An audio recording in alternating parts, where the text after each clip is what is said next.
설교를 해야 될 것 같은데요. 분위기가 너무너무 뜨겁게 또 찬양하시고 또 하나님께 영광 돌리는 모습을 보면서 저도 감동이 되고, 와, 대한민국에 이런 교회가 있구나. 제가 굉장히 많이 다녀요. 교회들을 다양한 곳에 설교하러 강의하러 많이 다니는 강사인데, 새날교회 같이 뜨겁게 예배드리는 교회는 처음인 것 같습니다. 정말인데?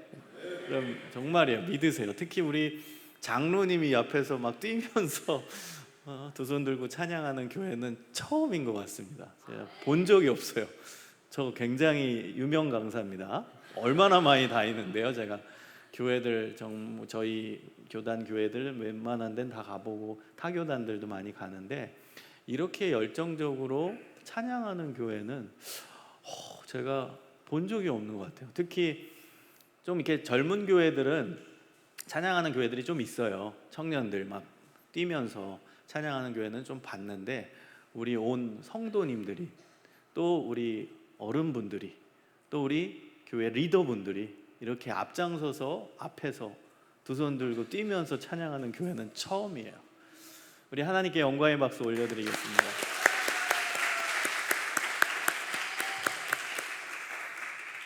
우리 옆에 분들과 한번 격려의 인사를 나눴으면 좋겠습니다. 잘 오셨습니다. 네, 진심으로 축복합니다. 네, 감사합니다.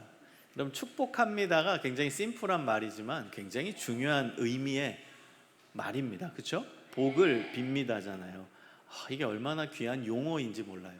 근데요, 보통 이제 축복합니다 하면은 많은 교회들이 그냥 형식화돼 있죠. 축복합니다. 옆 사람 눈도 못 마주치고 민망하니까 축복합니다. 너무 의례하는 거라고 생각했는데, 여러분 교회는 진짜 옆 사람 눈을 바라보면서 웃으면서 축복합니다 이런 모습을 제가 지금 봤어요.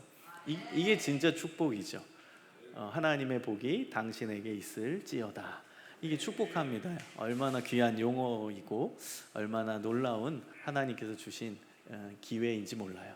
그래서 옆 사람과 항상 축복하는, 또 우리 모든 사람에게 축복을 나눠주는 축복의 통로가 되시기를 소망합니다.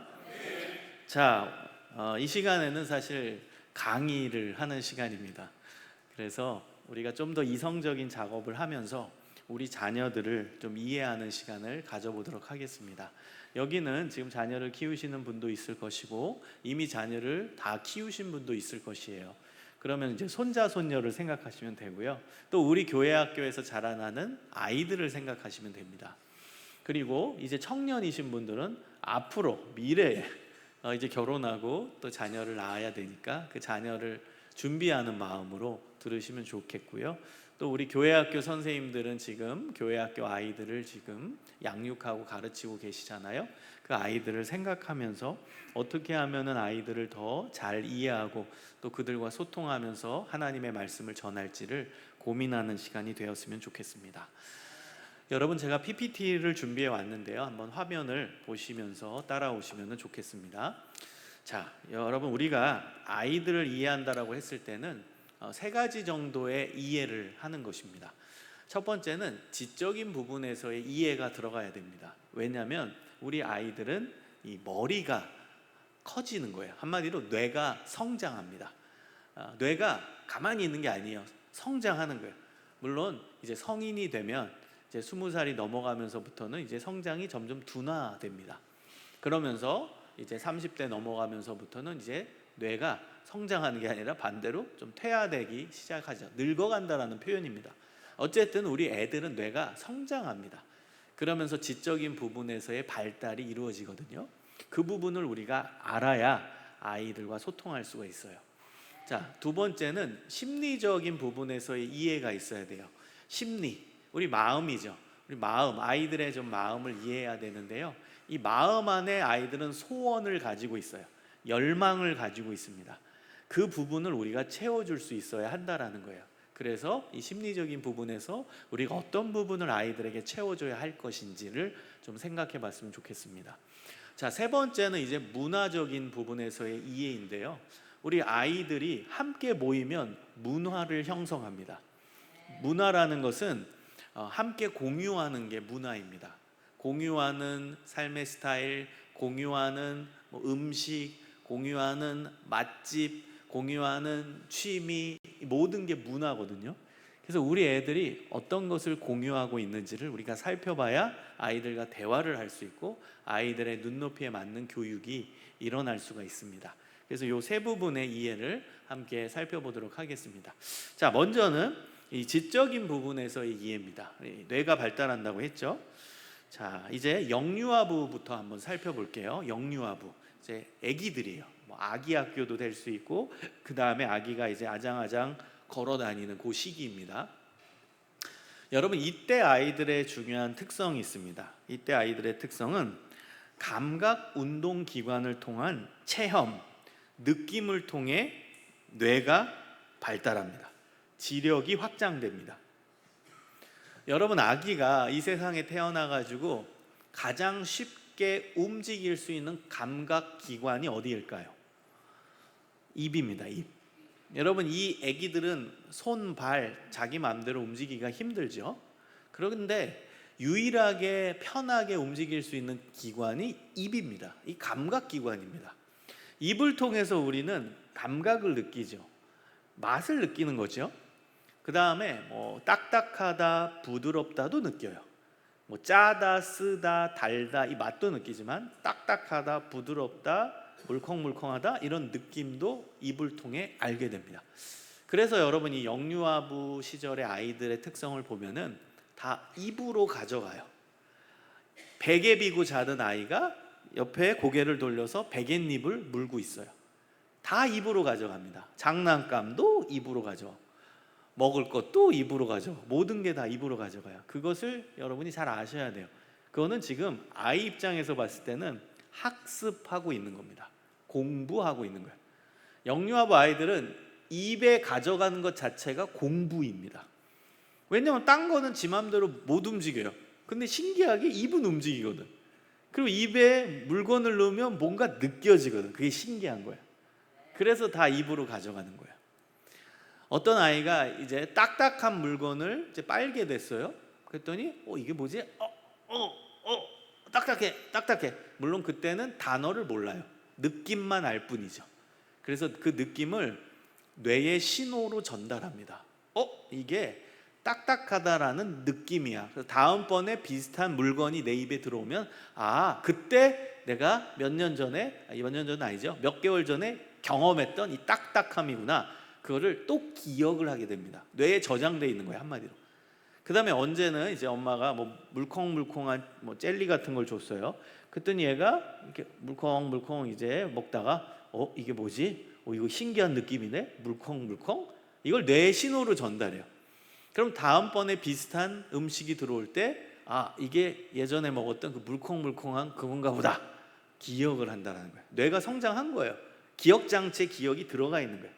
딱딱한 거, 부드러운 거, 매운 거, 짠 거, 단 거 이거를 기억을 하는 거예요. 뇌의 기억 속에 넣기 때문입니다. 그러면서 이제 뇌가 확장하는 시기가 바로 영유아부 시기라는 걸 여러분이 이해를 하시면 좋을 것 같아요. 자, 두 번째는 이제 유치부입니다. 여러분, 유치부 아이들의 이제 전형적인 특징은 뭐예요? 말을 하죠.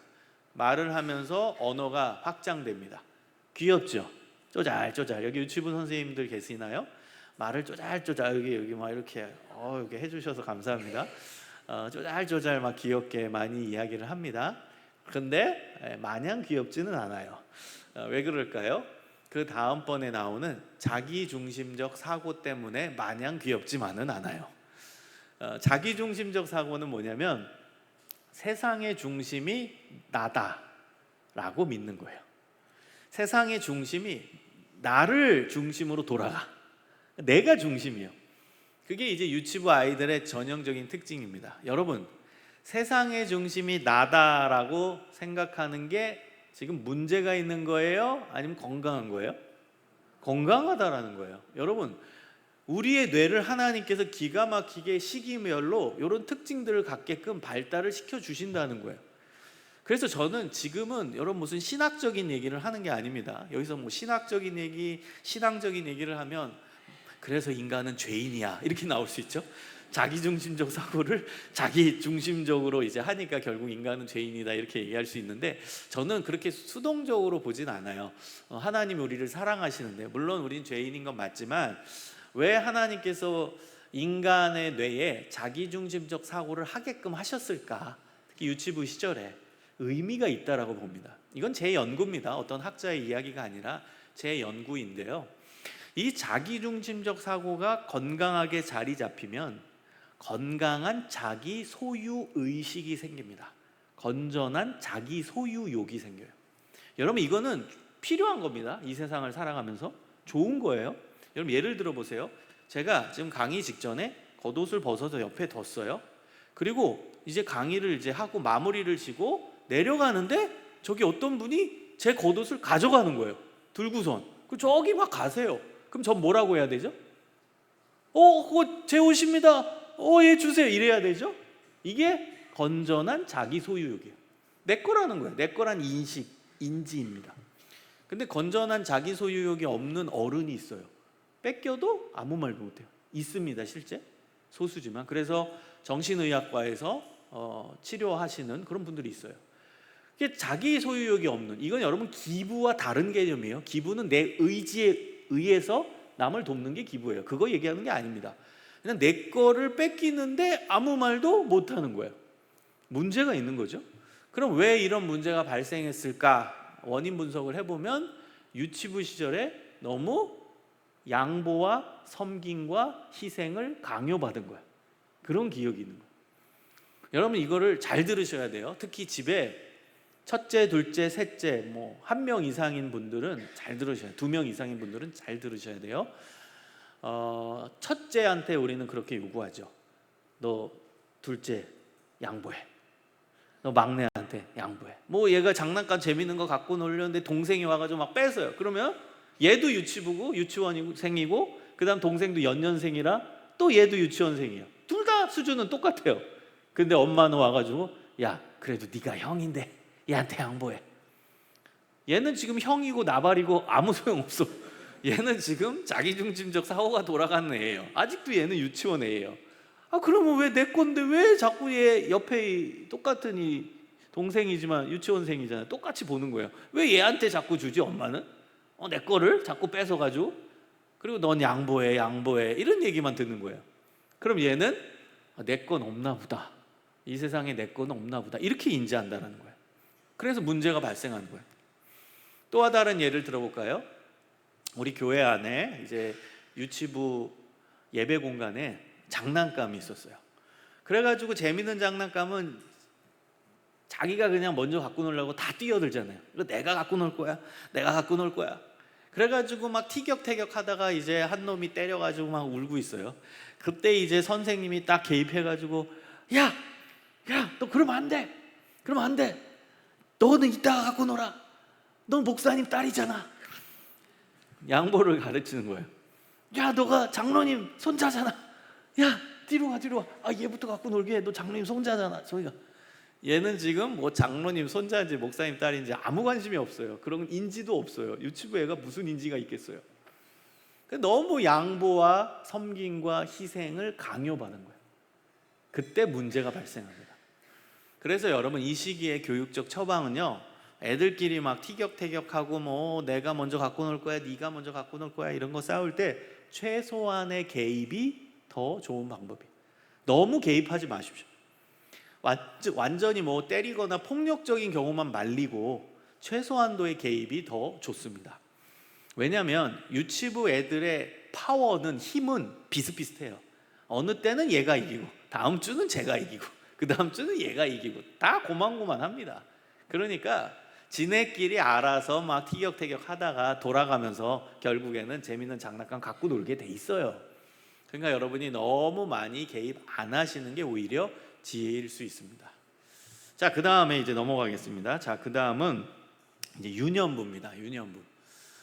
여러분, 유년부는 초등학교 저학년이죠. 초등학교 1, 2, 3학년 이야기하는 건데요.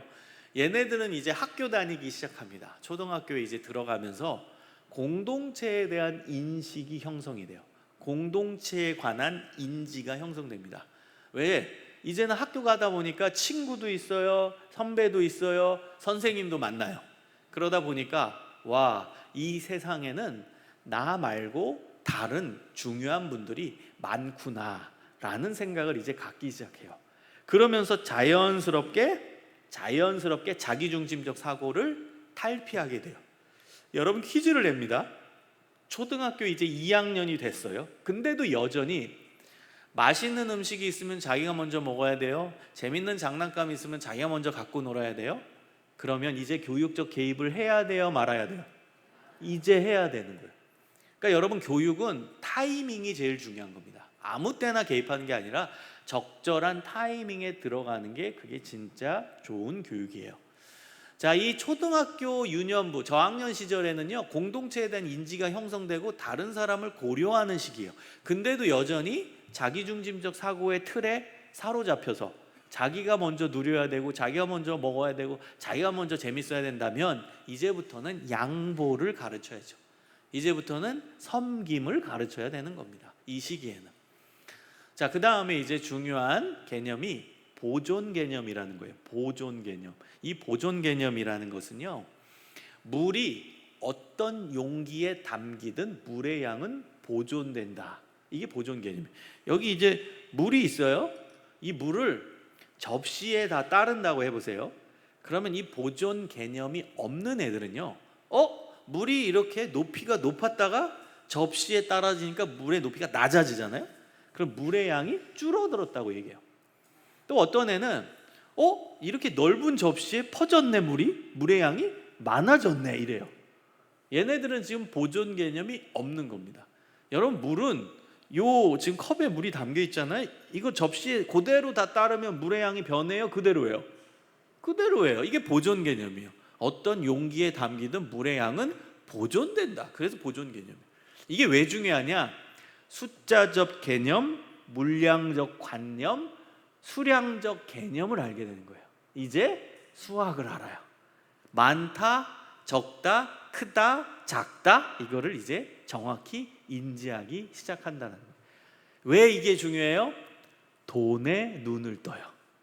돈 많네, 적네, 돈 있으면 이렇구나 저렇구나, 돈 계산이 이제 가능해져요.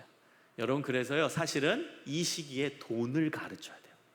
근데 안타깝게 우리 애들이요, 돈에 눈을 떴는데 제일 먼저 돈에 대해서 교육받는 곳이 어딘 줄 아세요?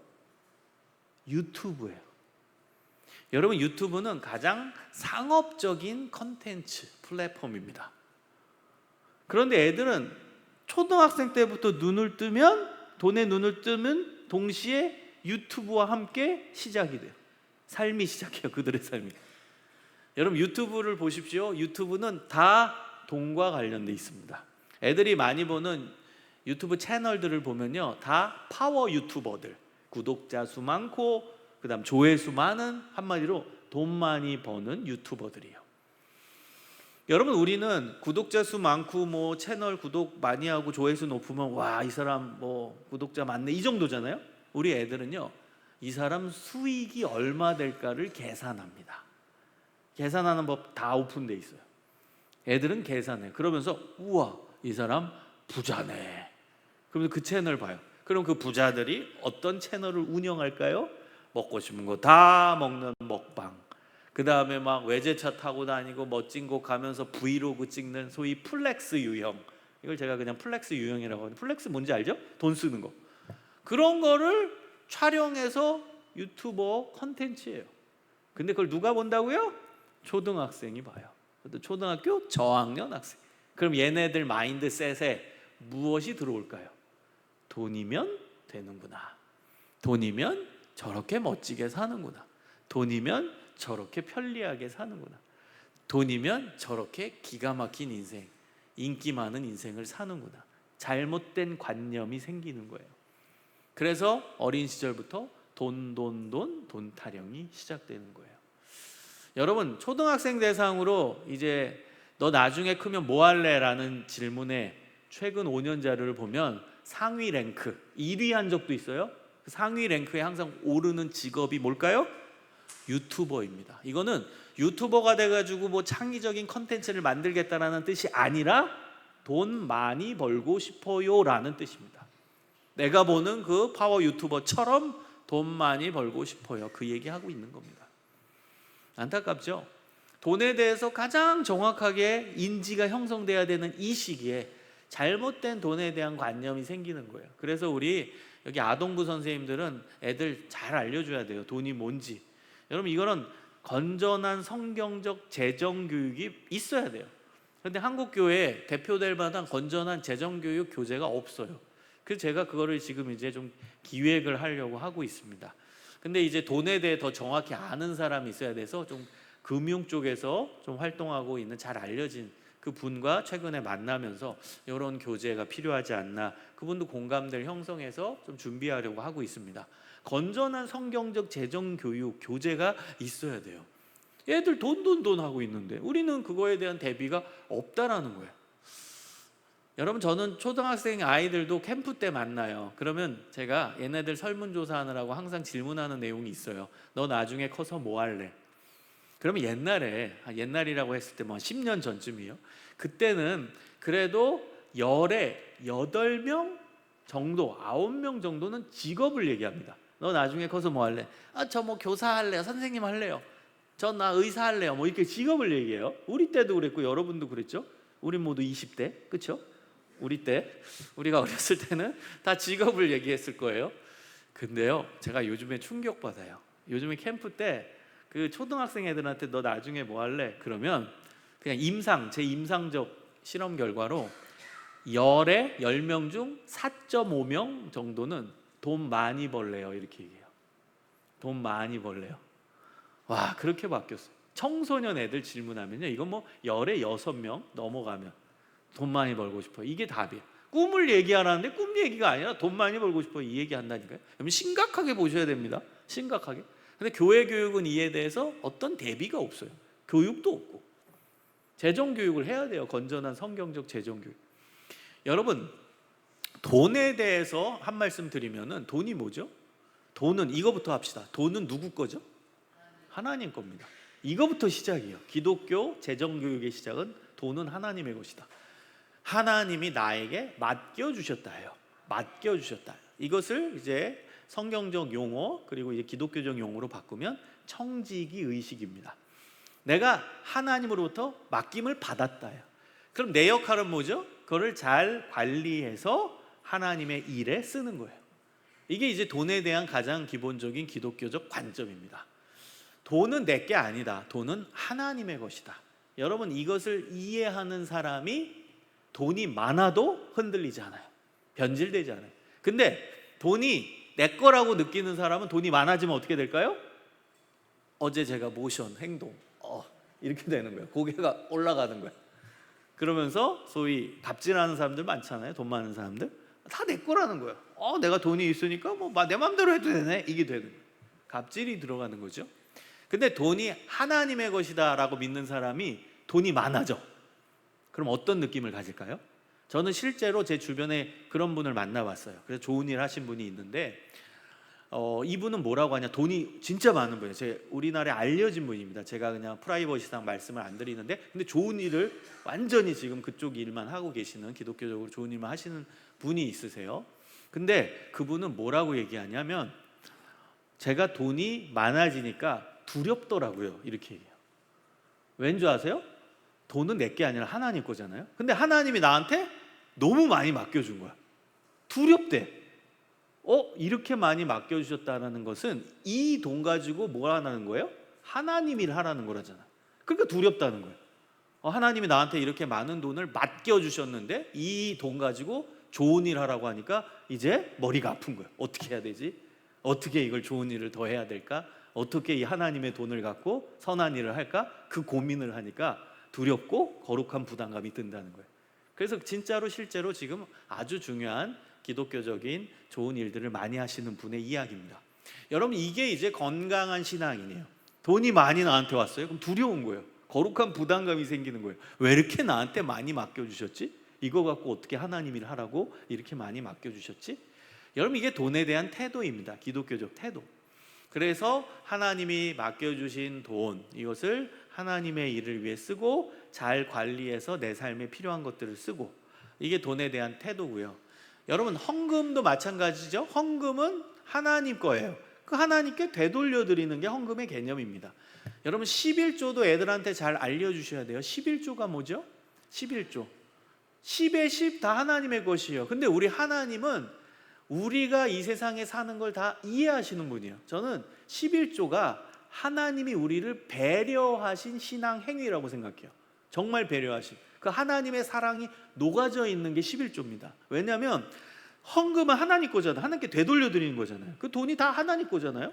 그럼 10의 10 다 하나님께 드려야 되는 거예요. 맞죠? 근데 하나님은 우리를 사랑하시고 이해하시고 공감하니까, 너 이 세상에 살려면 돈이 필요하잖아. 그래서 비율로 정해주신 게 10분의 1인 거예요. 그래서 10의 1을 하나님께 먼저 떼서 되돌려 드리면 나머지 10의 9도 하나님이 받으셨다고 여겨주시겠다는 거예요. 그게 11조에 담겨진 깊은 뜻이에요. 원래 하나님께 되돌려 드리면 10의 10을 다 드려야 되죠. 하나님 거니까. 근데 하나님 우리를 사랑하시고 우리가 이 땅에서 필요한 걸 아시니까, 야, 그거 다 바치면 니네가 어떻게 사냐 이 세상에서. 그러니까 10의 1만 떼서 나한테 되돌려주면 나머지 10의 9도 너가 나한테 다 바친 걸로 내가 여겨줄게. 이게 11조예요.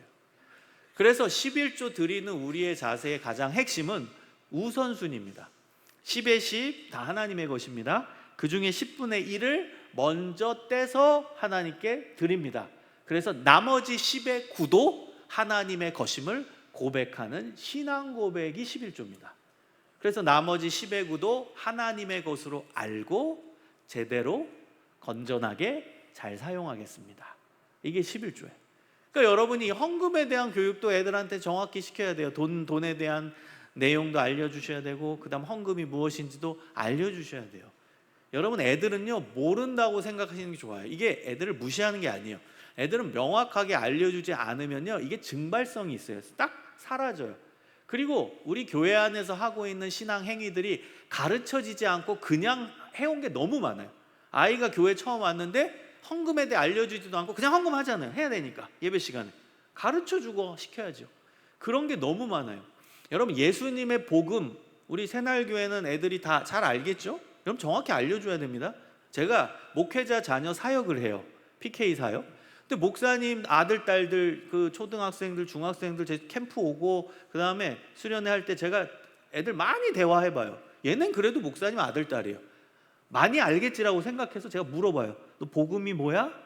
제대로 답변하는 애가 거의 없어요. 너 복음이 뭐야? 그러면 뭐 예수님이 뭐 십자가를 지셔서 뭐 제사하셨어요. 그게 너에게 어떤 의미야? 여기서부터 점점 막혀갑니다, 애가. 그러니까 복음을 얘기하라고 하면 3초, 4초 만에 다 얘기해요. 뭐 그냥 단어는 나오죠. 뭐 죄인인데 죄를 씻었어요. 뭐 예수님 십자가 지셨어요. 부활하셨어요. 이런 단편적인 이런 키워드들은 나오는데 그 복음의 논리적인 설명을 제대로 할 수 있는 애들이 거의 없습니다. 그 십자가 사건이 나랑 무슨 관계가 있는데?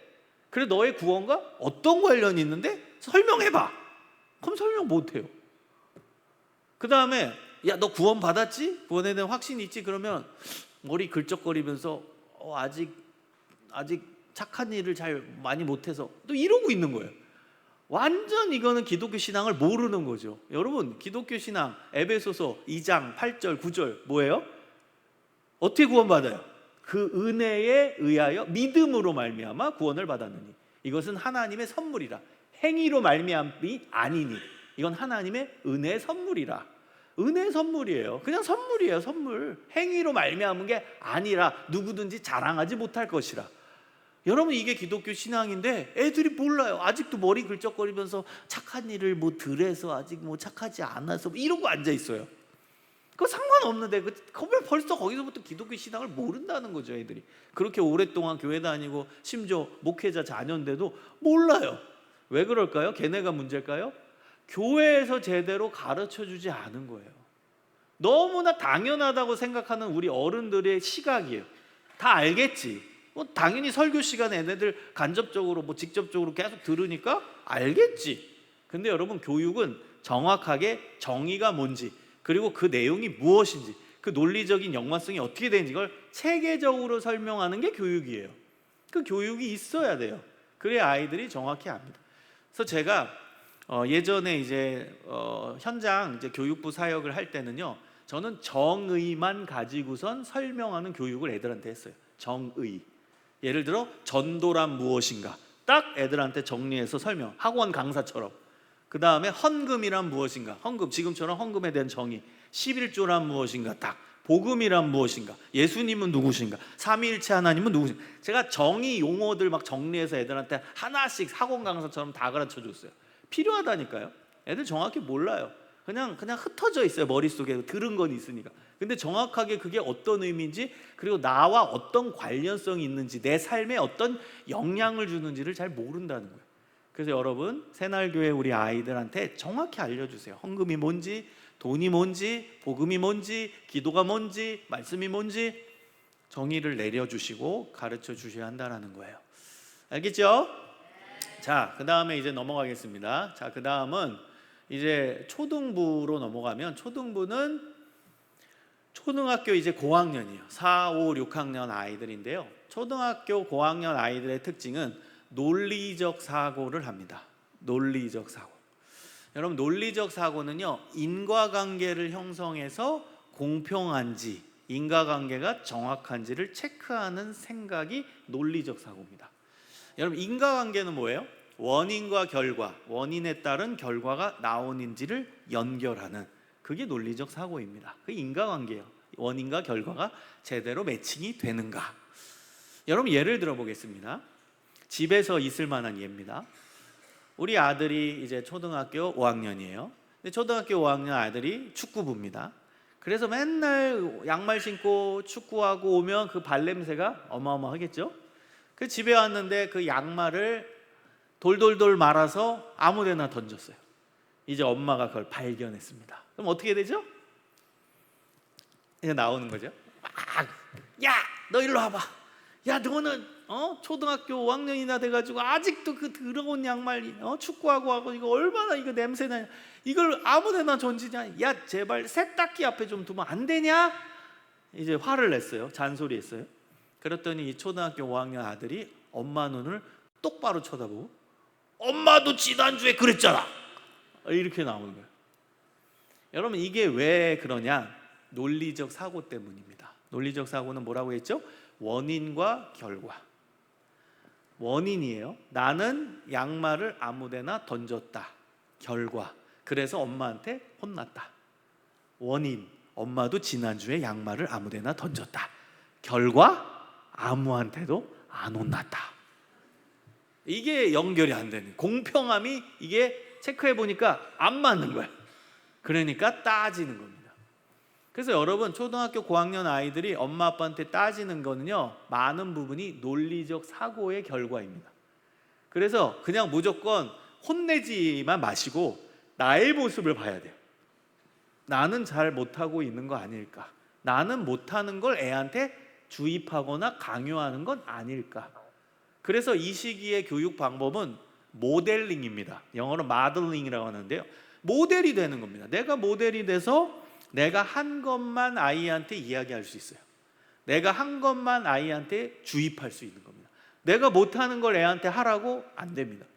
여러분, 학업에 대한 부분도 말씀드려 볼까요? 이 시기 때는요, 공부하라 애한테 말하고 엄마 아빠는 유튜브 보시면 공부 안 합니다. 공평함 체크하는 거예요. 나도 지금 공부하기 싫은데 아빠가 그냥 방에 들어가서 공부하라고 하네? 그리고 아빠는 침대에 누워서 유튜브 보네? 공평함을 체크하는 거예요. 원인과 결과. 나는 지금 하기 싫은 거 앉으라고 한다. 그 결과 기분이 나쁘다. 근데 아빠도 뭐 자기 하기 싫은 게 있겠지. 근데 지금 결과는 유튜브 보면서 자기만 기뻐한다. 자기 좋은 것만 한다. 그러니까 이게 공평함이 깨지는 거예요. 그러니까 이 시기 때는요, 여러분이 애들 공부시키려면, 학업에 대해 말씀드리면 같이 하셔야 돼요. 이 시기에는 아이가 지금 공부 시간이요? 그럼 엄마 아빠도 책 보셔야 돼요. 자기 나름대로의 개인 성장을 위한 공부를 하셔야 돼요. 뭐 영어가 필요하면 영어 공부하시고, 책을 보셔야 되면 책을 보시고, 자기 공부를 하셔야 돼요. 그 시간. 그래야 설득력이 생겨요. 그래야 애들이 엄마 아빠의 모습을 보고 나도 해야 되는구나를 깨닫게 됩니다. 자, 그다음 이제 중고등부로 가겠습니다. 자, 중고등부 애들의 이제 가장 전형적인 특징은 뭐냐면 미래에 대한 관심이 지대합니다. 미래. 여러분, 이 중고등부 청소년 아이들의 특징은 시간에 관심이 미래입니다. 현재, 과거, 미래 중에 미래에 대한 관심이 굉장히 높아요. 왜 그럴까요? 이게 뇌가 그렇게 하나님이 그렇게 만드셨어요. 근데 우리나라 아이들은 다른 나라의 아이들과 비교해 봤을 때, 이게 비교 교육학인데요, 다른 나라 이제 상황 아이들과 비교해 봤을 때 미래에 대한 관심이 훨씬 큽니다. 우리나라 애들이, 동양 애들이, 뭐 중국이라든지 일본도 많은 동아시아 아이들이 주로 그런데요, 그 이유는 입시 때문입니다. 대학 입시에 대한 스트레스가 굉장히 크죠. 이 동아시아 국가 아이들이 이 입시에 대한 스트레스가 크거든요. 다 입시가 빡세요. 한국이든 중국, 일본이든. 그러다 보니까 이 입시 스트레스가 엄청 크니까 현재가 싫은 거예요. 그 현재는 빨리 지나가야 되는 단계로 보는 거예요. 그 현재를 싫어해요. 그래가지고 얘네들은 미래에 대한 관심이 굉장히 큽니다.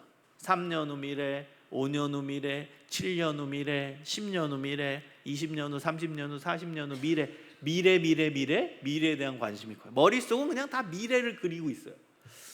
여러분, 근데요, 아이들의 뇌가 지금 폭발적으로 성장해요. 청소년기는. 그 미래를 생각할 때 잘 보세요. 우리 인생의 마지막 미래는 어디예요? 죽음이죠. 그 미래를 생각할 때 50년 후든 60년 후든 생각을 할 때 마지막 미래가 이제 죽음이에요. 죽음이라는 벽에 딱 도달을 해요. 그럼 느끼는 감정은 뭘 것 같아요? 청소년 애들이 느끼는 감정? 어마어마한 두려움입니다. 허탈감과 두려움이에요. 얘는 미래에 관심이 있어서 계속 미래 하는데 미래가 진행되다가 갑자기 딱 벽에 봉착해서 끝. 허무, 두려움. 여러분, 우리도 죽음에 대해 두렵습니다. 물론 우리는 주님 나라 가는 건 알지만 죽음의 과정이 두려운 거죠. 뭐 병으로 죽을지 교통사고로 죽을지 여러분 얼마나 두려워요. 그건 인간이라면 당연히 두려운 거예요. 그리고 죽는다라는 건 숨이 끊어지는데 여러분 1분만 숨 참아보세요. 죽을 것 같죠? 여러분 그러고 죽는 거예요. 무섭죠? 이 죽음의 과정을 생각하고 숨이 헐떡헐떡, 이거 상상만 해도 무섭잖아요. 근데 우리는 죽음에 대해서 많이 생각을 해봤기 때문에 죽음에 대한 두려움이 줄어든 것 뿐이에요. 익숙해진 것 뿐이에요. 근데 우리 청소년애들은 이제 처음으로 죽음에 대해 눈을 뜨는 거예요. 처음 죽음에 대해 인지하기 시작하는 거예요. 그러니 여러분 얼마나 무섭겠어요? 진짜 무섭겠죠. 그러니까 얘네들이 죽음에 대한 이제 두려움이 가득해 있어요. 청소년 아이들이. 그러면서 어떤 생각을 하냐, 이 사고의 확장이 일어나는데 죽음 넘어서 미래가 계속될 순 없을까? 그 고민을 하기 시작해요. 죽음을 뛰어넘어 죽음 이후에 나의 미래가 펼쳐질 수는 없을까?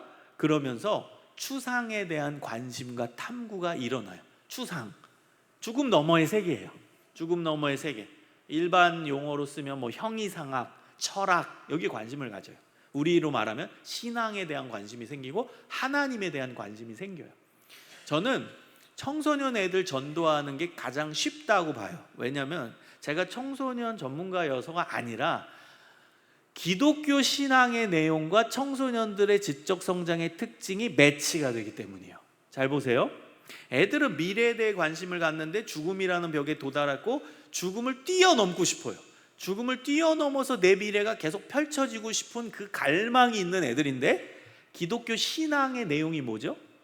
예수님을 믿으면 영원한 생명을 얻는다. 할렐루야. 이게 기독교 신앙의 내용이에요. 이거와 딱 맞아떨어져요. 애들은 지금 죽음이 무서워서 죽음을 뛰어넘어서 내 미래가 계속될 수는 없을까 이걸 고민하는데 기독교 신앙의 내용은 너가 예수를 믿으면 영원한 생명, 영생을 얻는다. 그러니까 애들이 우와, 죽음을 뛰어넘는 미래가 계속될 수 있는 방법이 있구나를 찾는 거예요. 그러니까 애들이 예수님을 잘 믿을 수 있는 가능성이 커요. 청소년부 시절에는.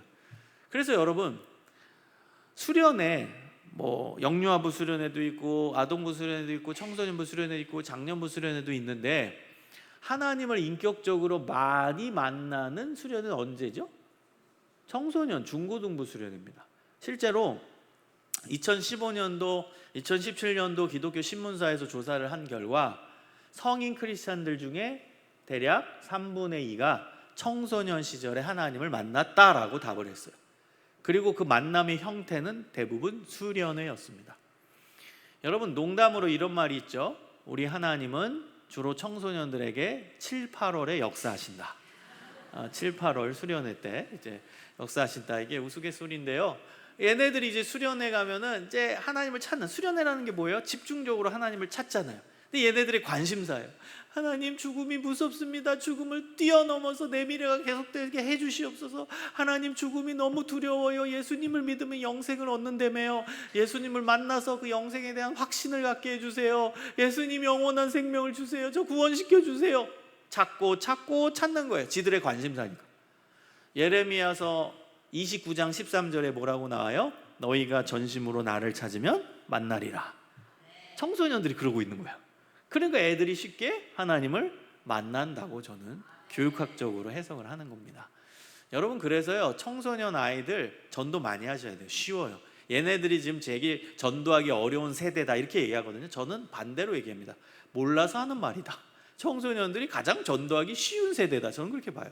그러니까 여러분, 전도를 할 때 그냥 다짜고다, 야, 넌 죄인이야, 이거부터 가면 안 돼요. 청소년 애들은요, 또 조금 이따 얘기할 테지요, 물음표를 던져요. 그러니까 다짜고짜 너 죄인이야 그럼 기분 나쁜 거예요. 저도 그랬고요. 저도 하나님을 고등학교 1학년 여름 수련회, 겨울 수련 때 하나님 만났는데, 그 전까지 저는 신앙의 방황을 오래 했어요. 중2 때부터 방황을 2년 6개월 7개월 엄청 했거든요. 근데 그때 방황했던 그 계기를 제가 생각을 해보면, 교회 선생님이 너무 강압적이었어요. 교회 선생님이 맨날 보자마자 강압적으로 너는 죄인이야 막 이거부터 가는 거예요. 그 제가 정말 중3 때인가 너무 화딱지 나서 선생님이나 죄인 하세요 이랬어요. 화가 나는 거예요. 막 너는 죄인이다, 너무 강압적으로 죄인이다 하니까. 그래서 여러분, 그거부터 들어가면 안 되고요. 뭐부터 시작해야 돼요? 죽음부터 시작해요. 그래서 애들이랑 이제 대화를 많이 하세요. 저는 청소년 애들 복음 전할 때 이렇게 하거든요. 제 노하우인데, 인간에 대한 미래를 얘기합니다. 너 나중에 뭐 할래? 뭐 저 나중에 뭐 할 거예요. 20대 때 뭐 할래? 뭐 애들이랑 뭐 놀러 가고 뭐 연애하고 뭐 할 거예요. 30대 때 뭐 할래? 30대 때 뭐 할까요? 뭐 결혼했겠죠? 뭐 결혼해서 뭐 어쩌고 저쩌고 얘기해요. 40대 때 뭐 할래? 40대 때는 뭐 열심히 일하고 있겠죠? 뭐 50대 때 뭐 할래? 그때는 뭐 돈 많이 벌어서 뭐 놀러 다닐 거예요. 막 60대 때 뭐 할래? 이러고 가요. 대화를 해요.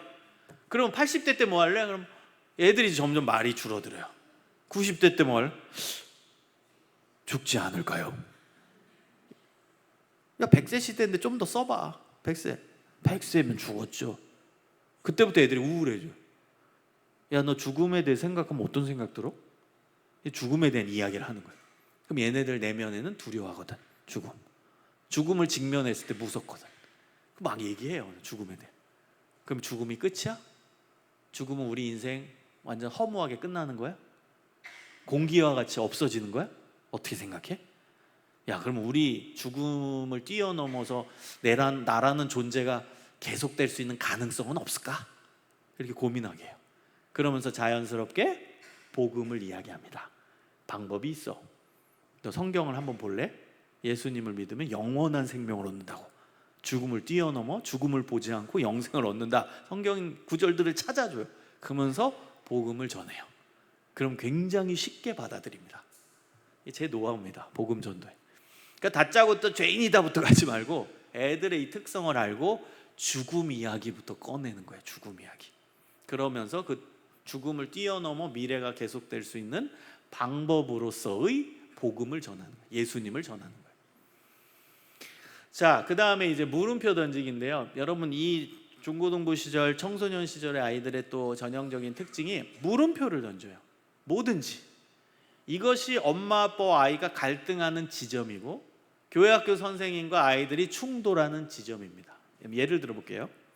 초등학교 2학년 학생이 이제 교회에 뛰어왔어요. 선생님, 목말라요. 목말라요. 야, 여기 물 있다. 마셔. 예, 고맙습니다. 감사합니다. 자, 이제 중학교 3학년 아이가 뛰어왔어요. 선생님, 목말라요. 물 주세요. 여기 있다.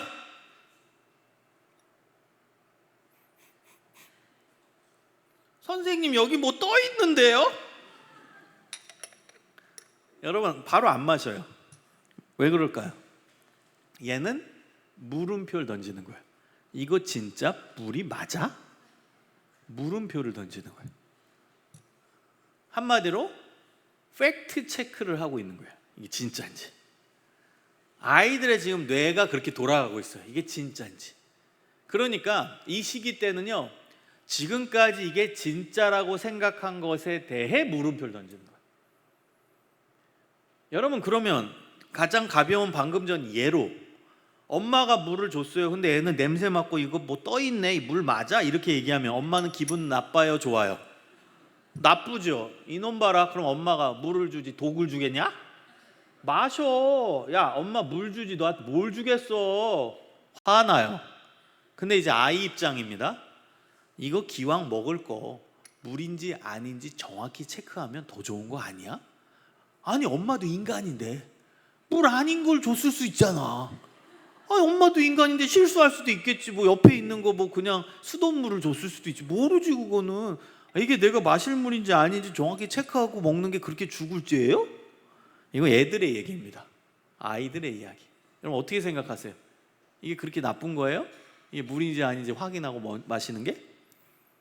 여러분, 우리가 오늘 공부하는 이유는 누구의 입장에서 생각하는 거예요? 아이의 입장에서 생각해 보자는 거예요. 우리 입장이 아니라. 엄마 아빠 입장에서 화딱지 나죠. 내 말 못 믿는 거잖아. 근데 아이의 입장에서는 이게 진짜 팩트 체크를 하고 마시겠다는 거야. 그게 뭐가 나쁘지? 그게 뭐가 문제지? 이렇게 나오는 거야. 그래서 여러분, 이 시기에는 이제 물음표 던지는 시기라는 걸 꼭 기억을 해주셔야 돼요. 그래서 애들이 싫어하는 게 뭐예요? 주입, 강요, 무조건 들어, 이런 걸 싫어하는 거예요. 왜? 물음표 던질 수 있는 기회를 박탈한다라는 거예요. 이거 그냥 믿어. 물음표 던질 기회를 박탈해. 이거 그냥 받아들여. 물음표 던질 기회를 박탈하는 거예요. 여러분, 여기가 이제 기독교 신앙에 대해서 조금 힘든 부분입니다. 청소년 교육에 있어서. 왜? 기독교 신앙의 내용은 일방적인 게 많아요. 맞죠? 복음 그냥 받아들이는 거죠. 그냥 믿는 거죠. 근데 애들의 특성은 물음표를 던진다니까요. 그래서 여러분, 중요한 건 저는 이렇게 교육적 처방을 내립니다. 물음표를 허용해 줘라. 저는 그렇게 얘기해요. 물음표를 허용해 줘라. 그게 뭐가 문제냐?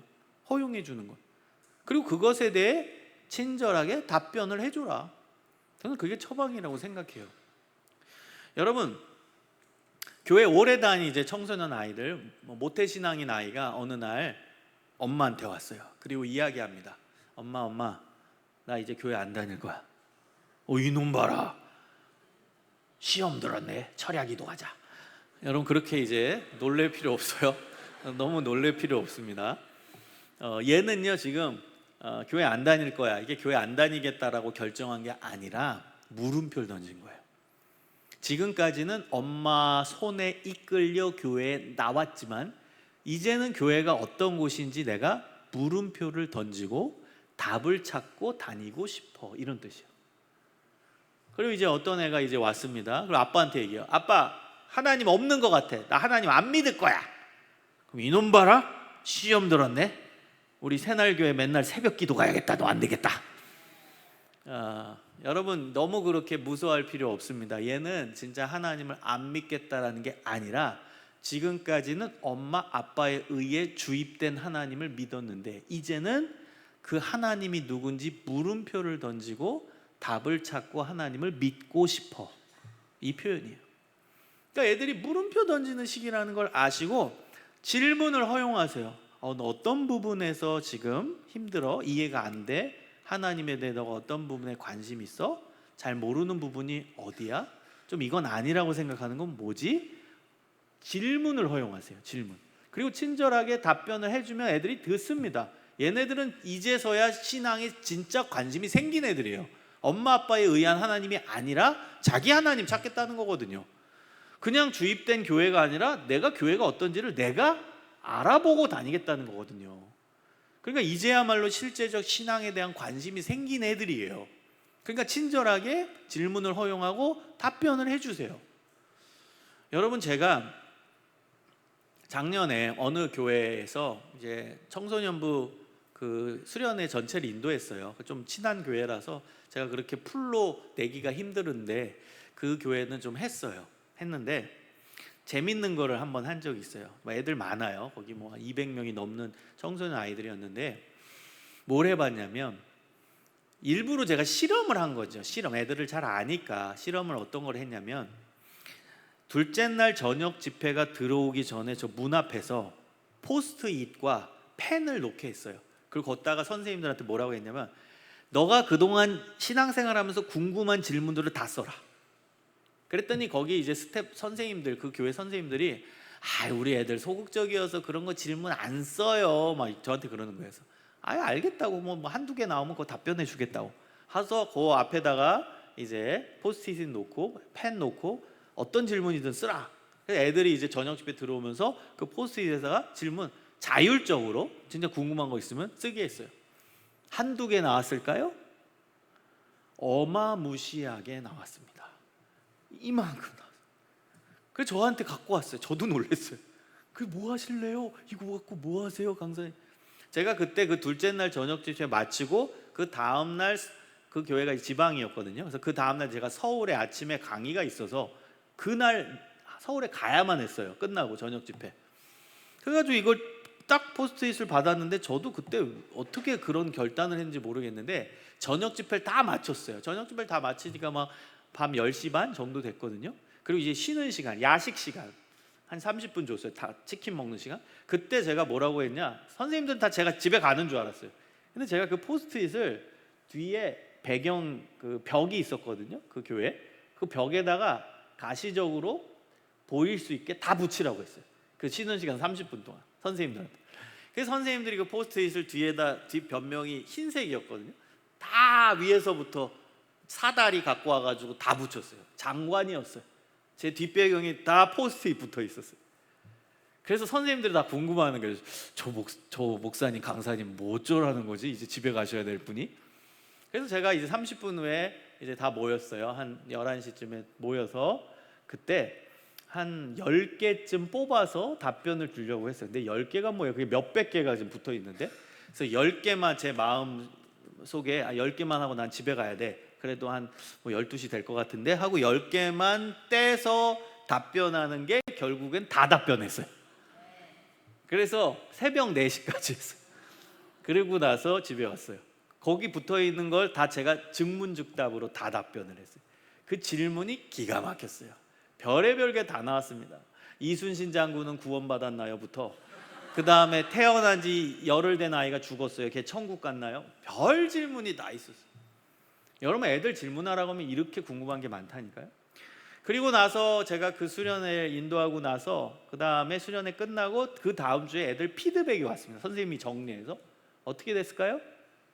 한마디로 대박난 수련회였어요. 애들 막 그 피드백이 뭐 그 질문 시간이 제일 좋았다, 뭐 너무 좋았다, 뭐 엄청났다, 뭐 별의별 얘기가 들었어요. 그리고 나서 바로 또 강사 섭외가 왔어요. 또 해달라고. 그래서 제가 정중히 거절했습니다. 힘들어가지고. 그 뭐 다른 일정 때문에 못 갔는데요. 아무튼 올해는 못 갔어요. 그래서 정중히 거절했는데, 아무튼 여러분 중요한 게 그거예요. 애들한테 질문을 허용하잖아요. 이렇게 여러분 애들을 활발히 참여해요. 참여한다라는 건 그 내면 안에 궁금한 질문이 많다라는 거예요. 그걸 여러분 친절하게 답변을 해주면 마음문이 열리고 신앙에 대한 관심이 커져요. 그리고 여러분 중요한 교육적 처방은요, 간증을 하십시오. 간증.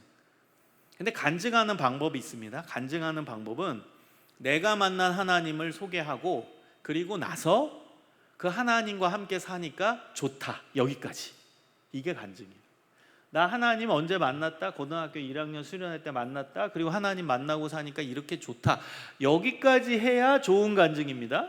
근데 그 다음 잘못된 간증이 있어요. 뭔지 아세요?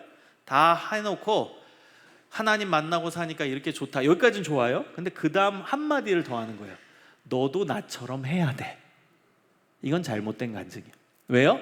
그럼 다시 강요가 돼요. 애들은 지금 물음표 던지는 시기라니까요. 근데 너도 선생님처럼 하면 하나님 만날 수 있어. 그럼 또 강요가 되는 거예요. 그럼 또 싫어하고 거기서 엇나가는 거예요. 그래서 여러분, 간증이 중요한데 간증을 잘 하셔야 돼요. 그냥 내 이야기 하면 돼요. 내가 만난 하나님 얘기하고, 그리고 하나님 만나고 사니까 좋다, 여기까지. 그렇게 얘기하면 애들이 우리 선생님 하나님 저렇게 만났구나, 하나님 만나니까 저렇게 기쁜가 보다, 나도 만나봐야겠다, 관심이 생기는 거예요. 또 하나의 팁은 유튜브. 여러분, 유튜브에 간증이라고 치면 많이 나와요. 분야별로도 나와요. 경영인 간증, 연예인 간증, 가수 간증, 간증 치면 쫙 간증들이 나오거든요. 그중에 우리 애들이 관심 가질 만한 관심사의 영역에 있는 분들의 간증을 매칭해 주면 돼요. 예를 들어서 우리 반에는 지금 축구 선수야. 지금 부산에서 학교에 축구 선수야. 그럼 얘의 관심사는 뭐겠어요? 축구죠.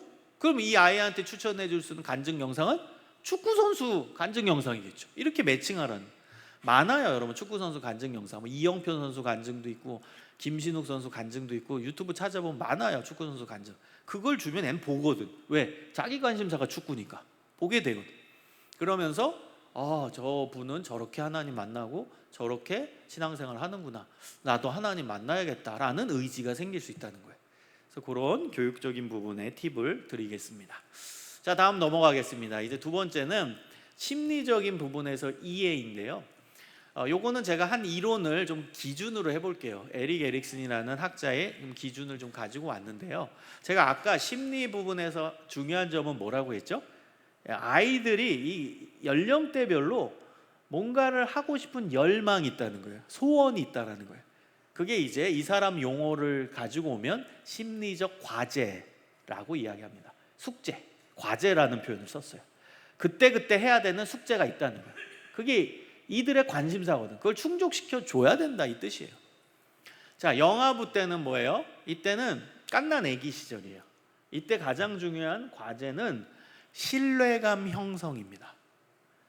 여러분, 응애응애하는 아이가 태어나서 첫 번째로 맞이하는 대상 관계는 엄마 아빠죠. 엄마 아빠와의 관계가 제일 중요합니다. 여러분, 근데요, 애가 지금 울고 있어요. 그럼 엄마 아빠는 어떻게 해요? 달려가죠. 그래서 너 뭐 필요해? 애는 말 못하니까 얘 배고프구나, 기저귀 갈아야 되는구나, 다 해보셨잖아요. 그러면 애는 안정감을 갖고 엄마 아빠와 신뢰감이 형성이 돼요. 근데 아이가 배고파서 우는데 아무리 울어도 엄마 아빠가 안 나타나. 지금 막 심심해서 놀아달라고 우는데 아무리 울어도 엄마 아빠가 안 나타나. 그러면 신뢰의 반대인 불신이 온다는 거예요. 부작용으로. 자, 그 다음에 이제 유아부입니다. 여러분, 유아부 때는 혼자서 화장실 가는 시기입니다. 이제 기저귀 떼고 혼자서 화장실을 가는 시기인데, 여러분 이때는 어떻게 해줘야 되는 줄 아세요? 지금 혹시 유아부 아이들 키우시거나 지금 교육하시는 분들은요, 아이가 혼자 화장실 가는 그 시점에는 격려를 잘 해줘야 돼요. 격려. 와, 잘했어. 화장실 혼자 가.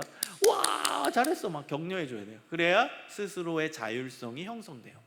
근데 얘가 화장실 가다가 실수했어. 기저귀 떼고 하다가 오줌 쌌어, 아무데나. 그래서 막 혼내고 그러면 어떻게 돼요? 수치심과 의심이 온다는 거예요. 우리 엄마 맞아? 우리 아빠 맞아? 의심이 오는 거예요. 수치심과 의심. 자, 그 다음에 유치부 아이들입니다. 유치부 아이들은요, 자발적으로 뭔가를 하려는 시기입니다.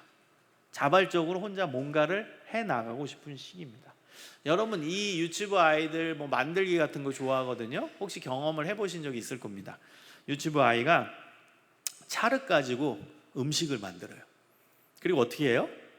엄마 아빠한테 가져와서 엄마 주려고 만들었어. 그럼 우리는 어떻게 해야 돼요?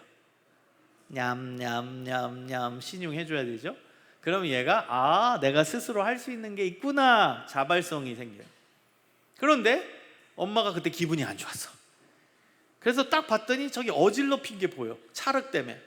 아우야, 이 찰흙 때문에 저기 마루 다 어지럽혔잖아. 야, 제발, 엄마 치우기 힘들어. 좀 제발 치우라고. 아이고야, 이거 뭐야 이게. 그럼 얘는 어떻게 된다? 자발성의 반대인 죄책감이 온다. 내가 뭐 잘못했구나. 나는 맨날 실수만 하나 봐. 죄책감이 온다는 거예요. 자, 그 다음에 이제 초등학생 아이들입니다. 여러분, 초등학생 아이들의 또 중요한 특징이 뭐냐면 근면해요. 근면하다라는 건 부지런해요.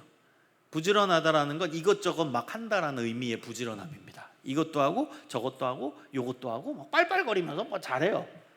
아주 열심히 해요. 근데 애들이 뭔가를 열심히 하려는 동기가 뭔지 아세요? 인정받으려고 합니다. 한마디로 칭찬받으려고. 그럼 여러분이 아이가 뭘 열심히 뭐 이렇게 열심히 해요. 그림도 열심히 그리고 뭐도 열심히 해요. 그럼 뭐 해줘야 돼요? 칭찬, 인정해줘야 돼요. 그 칭찬을 못 받으면 어떻게 된다? 열등감이 온다요. 무서운 열등감이 자리 잡기 시작하는 겁니다. 자, 청소년부 시절에는 자기 자신이 누군지를 찾아가는 자아정체성의 시기예요. 내가 누군지를 알면 자아정체성이라는 그런 과제를 이루지만 내가 누군지를 모르면, 그걸 못 찾으면 정체성 혼란이 온다라는 거예요. 자, 다음 청년부는요, 과제가 누굴 만나는 시기입니다. 짝을 만나는 시기예요. 그래서 잘 만나면 친밀감이라는 과제를 이루지만 짝을 못 만나면 소외감이 형성된다. 그 다음에 이제 장년부 때는 열심히 일한 만큼 보상을 받는 시기입니다. 열심히 일한 만큼 그냥 사회에서 일하면서 보상을 잘 받으면 생산성이라는 게 이루지만 열심히 일했는데도 월급을 제대로 못 받거나 그 다음에 계속 계약직으로 계속 불안한 삶을 산다. 그러면은 침체가 올 수 있다는 거예요. 그 다음에 이제 노년부 때는 인생의 의미를 종합하는 시기입니다. 제가 가장 최근에 쓴 논문은 노년기 연구를 했어요.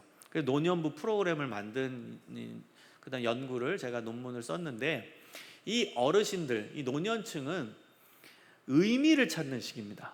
그래서 교회 안에 노년부 프로그램을 혹시 하신다면은 의미 찾기 프로그램을 하셔야 돼요. 10대 때, 20대 때, 30대 때, 40대 때 굵직굵직한 사건들이 있을 거 아닙니까? 뭐 교통사고를 30대 때 당했다든지 40대 때 뭐 이별을 경험했다든지 뭐 있잖아요. 그 안에 신앙적 의미를 찾아야 돼요. 그게 중요한 프로그램입니다. 그래서 거기서 의미를 잘 찾으면 통합성이라는 과제를 이루어요. 근데 의미를 못 찾잖아요. 그럼 내 인생 평생 뭐 하고 살았지? 허무함이 몰려오는 거예요. 그러면서 절망감, 우울증으로 연결되는 거예요.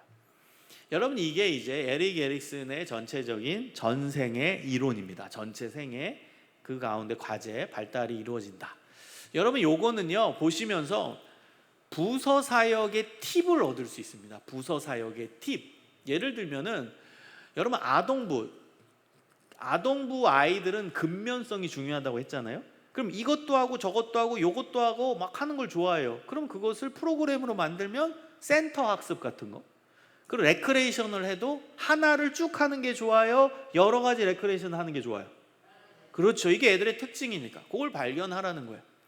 그 다음에 청년부 같은 경우는 만남이라는 키워드로 프로그램 하는 거예요. 친밀감이 중요하니까. 이게 뭐 남녀 간의 만남만 해당되는 게 아니에요.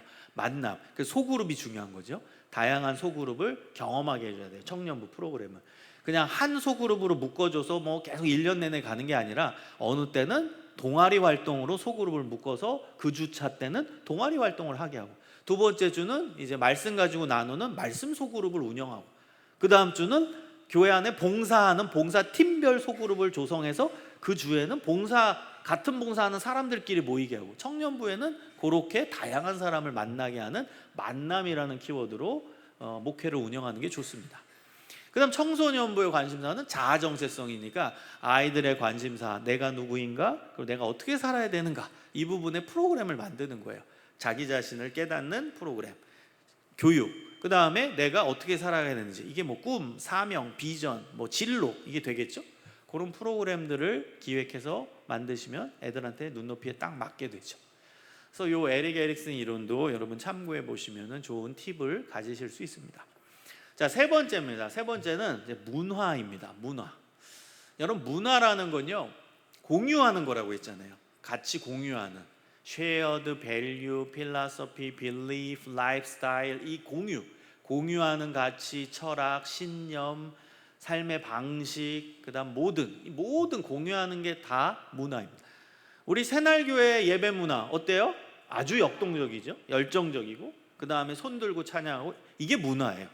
문화가 중요한 거예요. 문화. 이거는 여러분 공유하고 있는 겁니다. 누가 강요했어요? 여러분 손 드세요. 빨리 손 들어. 이래요. 그건 강요 안 했잖아요. 자연스럽게 손 들고 찬양하시잖아요. 이 문화라니까요. 근데 여기서 전반적으로 공유가 된 거예요. 함께. 이게 문화입니다. 근데 이제 문화라는 게 신기한 게 뭐냐면 과반을 넘기면 형성돼요. 여러분, 우리 새날교회 예배 문화는 두 손 들고 열정적으로 찬양해요. 여기 새신자가 왔는데 한 번도 찬양을 해본 사람이 해본 적이 없는 새신자예요. 근데 그 새신자가 무려 20명이 왔어요. 한 번에. 할렐루야. 한 번에 20명이 새신자가 왔어요. 한 번도 교회 안 나가봤어요. 찬양이 뭔지도 몰라. 근데 그분들이 이 예배에 와서 첫 주 만에 손을 슬금슬금 올리면서 찬양이 뭔지도 모르면서 그 가사 읽고 있어요. 이게 왜 그래요? 문화 때문에. 여기 왔더니 과반수 넘는 사람들이 다 두 손 들고 찬양해. 그러니까 새신자조차도 슬금슬금 손이 올라가는 거예요. 과반을 넘기면 그 문화가 그냥 자연스럽게 형성이 됩니다. 그래서 여러분, 이 문화라는 건 자연스럽게 이루어지는 거라는 것을 좀 기억을 하고 우리 애들이 공유하고 있는 좀 문화를 좀 살펴보도록 하겠습니다. 초중고 아이들이 공통적으로 공유하고 있는 문화입니다. 여러분, 요즘은요 초등학생, 중학생, 고등학생의 문화가 비스무리해졌어요. 옛날이라고 하면은 한 10년 전, 유튜브가 이제 막 활성화하기 전, 조금 10년 조금 전일 수 있어요. 그때는 초등학생 문화, 중학생 문화, 고등학생 문화가 다 달랐어요. 근데 지금은 비스무리해졌어요. 왜요? 똑같은 유튜브 영상을 보기 때문에. 여러분, 초등학생도 고등학생이 보는 영상 봅니다. 고등학생도 초등학생 보는 영상을 봅니다. 여러분, 인스타그램 애들 많이 하죠? 초딩들도 많이 합니다. 고딩도 많이 합니다. 대학생도 많이 합니다. 문화가 공유해졌어요. 여러분, 그래서요, 이 뭐를 보느냐가 굉장히 중요한 거예요. 보는 게 중요한 겁니다. 애들이 유튜브를 계속 보거든. 보니까 보는 대로 문화가 형성되고 그들의 삶이 그렇게 구성이 돼버려요. 보는 게 중요해요. 그래서 지금은 어쨌든 애들의 문화가 비스무리해졌어요. 그 초중고 아이들의 문화를 간단히 살펴보면 첫 번째는 친구 형성. 친구 관계가 굉장히 중요합니다. 친구 관계. 내 마음에 맞는 친구는 최고. 내 마음에 맞는 친구가 내 인생에 가장 중요해. 친구 관계가 제일 중요한 시기입니다. 초중고 아이들. 그래서 친구 관계를 깨는 발언을 하시면 애들이 어마어마하게 싫어합니다. 자칫 잘못하면 그 깨는 발언을 한 선생님과 관계가 깨질 수 있어요. 그만큼 이들의 삶에서는 친구 관계가 제일 중요한 관계가 돼버립니다. 두 번째는 반항아적인 기질이 발현되죠. 이건 우리 입장이에요. 우리가 봤을 때 얘네들이 반항하는 것 같아 보여요. 그런데 애들 입장에서는 뭐다? 주로 아까 얘기한 논리적 사고 혹은 물음표 던지기, 이게 많다는 거예요. 근데 우리가 봤을 때는 얘네들 반항하네 이렇게 느껴지는 거죠. 자, 세 번째는 SNS 전문가입니다. 요즘 애들은 소셜 네트워크 서비스, 온라인으로 모든 걸 하는 애들, 스마트폰 하나로 모든 걸 하는 애들입니다. SNS 전문가예요. 네 번째, 멀티플레이어 세대입니다. 한 번에 3가지 이상의 일을 해요. 제가 중고등학교 시절만 해도 듀얼 플레이어였어요. 2개 하는 거, 공부하면서 음악 듣는 거 2개였어요. 근데 요즘 애들은 공부하면서 음악 들으면서 옆 사람과 잡담하면서 허리 운동하면서 발 구르면서 혼자 다 합니다. 여러 가지를 복합적으로 하는. 여러분, 충격적인 아이들의 이야기를 한번 해볼까요? 우리 여기 청소년이세요? 오, 훌륭하다. 여러분보다 좀 더 어린 애들의 예일 수도 있고 여러분 중에, 근데 내가 봤을 때 새날교회는 되게 청소년들이 성숙해서 욕이 안 맞을 수도 있어요. 되게 우리 어른의 문화가 잘 만든 것 같아요. 대단한데요. 예배도 두 손 들고 엄청 찬양도 잘하고 설교도 길게 하는데도 다 듣고. 여러분, 요즘 청소년 같지가 않아. 진짜 그래요. 요즘 청소년들은요 설교 5분만 해도 잡니다. 근데 우리 새날교회 청소년들 보세요. 토요일날 강의까지 왔어요, 들으러. 이런 청소년들이 어디 있습니까? 없어요. 한 박수 한번 해줄까요? 없어요. 대단해요. 진짜 대단해요. 그래서 우리 새날교회 청소년들한테는 해당이 안 될 수도 있어요. 근데 여러분 요즘 청소년들이 유튜브 어떻게 보는 줄 아세요? 특히 저학년 좀 어린 쪽에 속한 청소년들은요, 유튜브 그 컨텐츠 우리 보잖아요. 우리 유튜브 틀면 우리는 하나 보고선 다음 거 보잖아요. 얘네들은 몇 개를 같이 띄어놔요. 그리고 보다가 옆에 거 보다가 옆에 거 보다가 다시 보던 데에서 좀 더 보다가 옆에 두 번째 영상, 세 번째 영상 또 보다가 또 앞으로 오고 몇 개를 틀어놓고 동시에 봐요. 이게 가능해요? 우린 불가능해요. 그럼 뭘 봤는지도 기억 하나도 못할걸요, 우리는?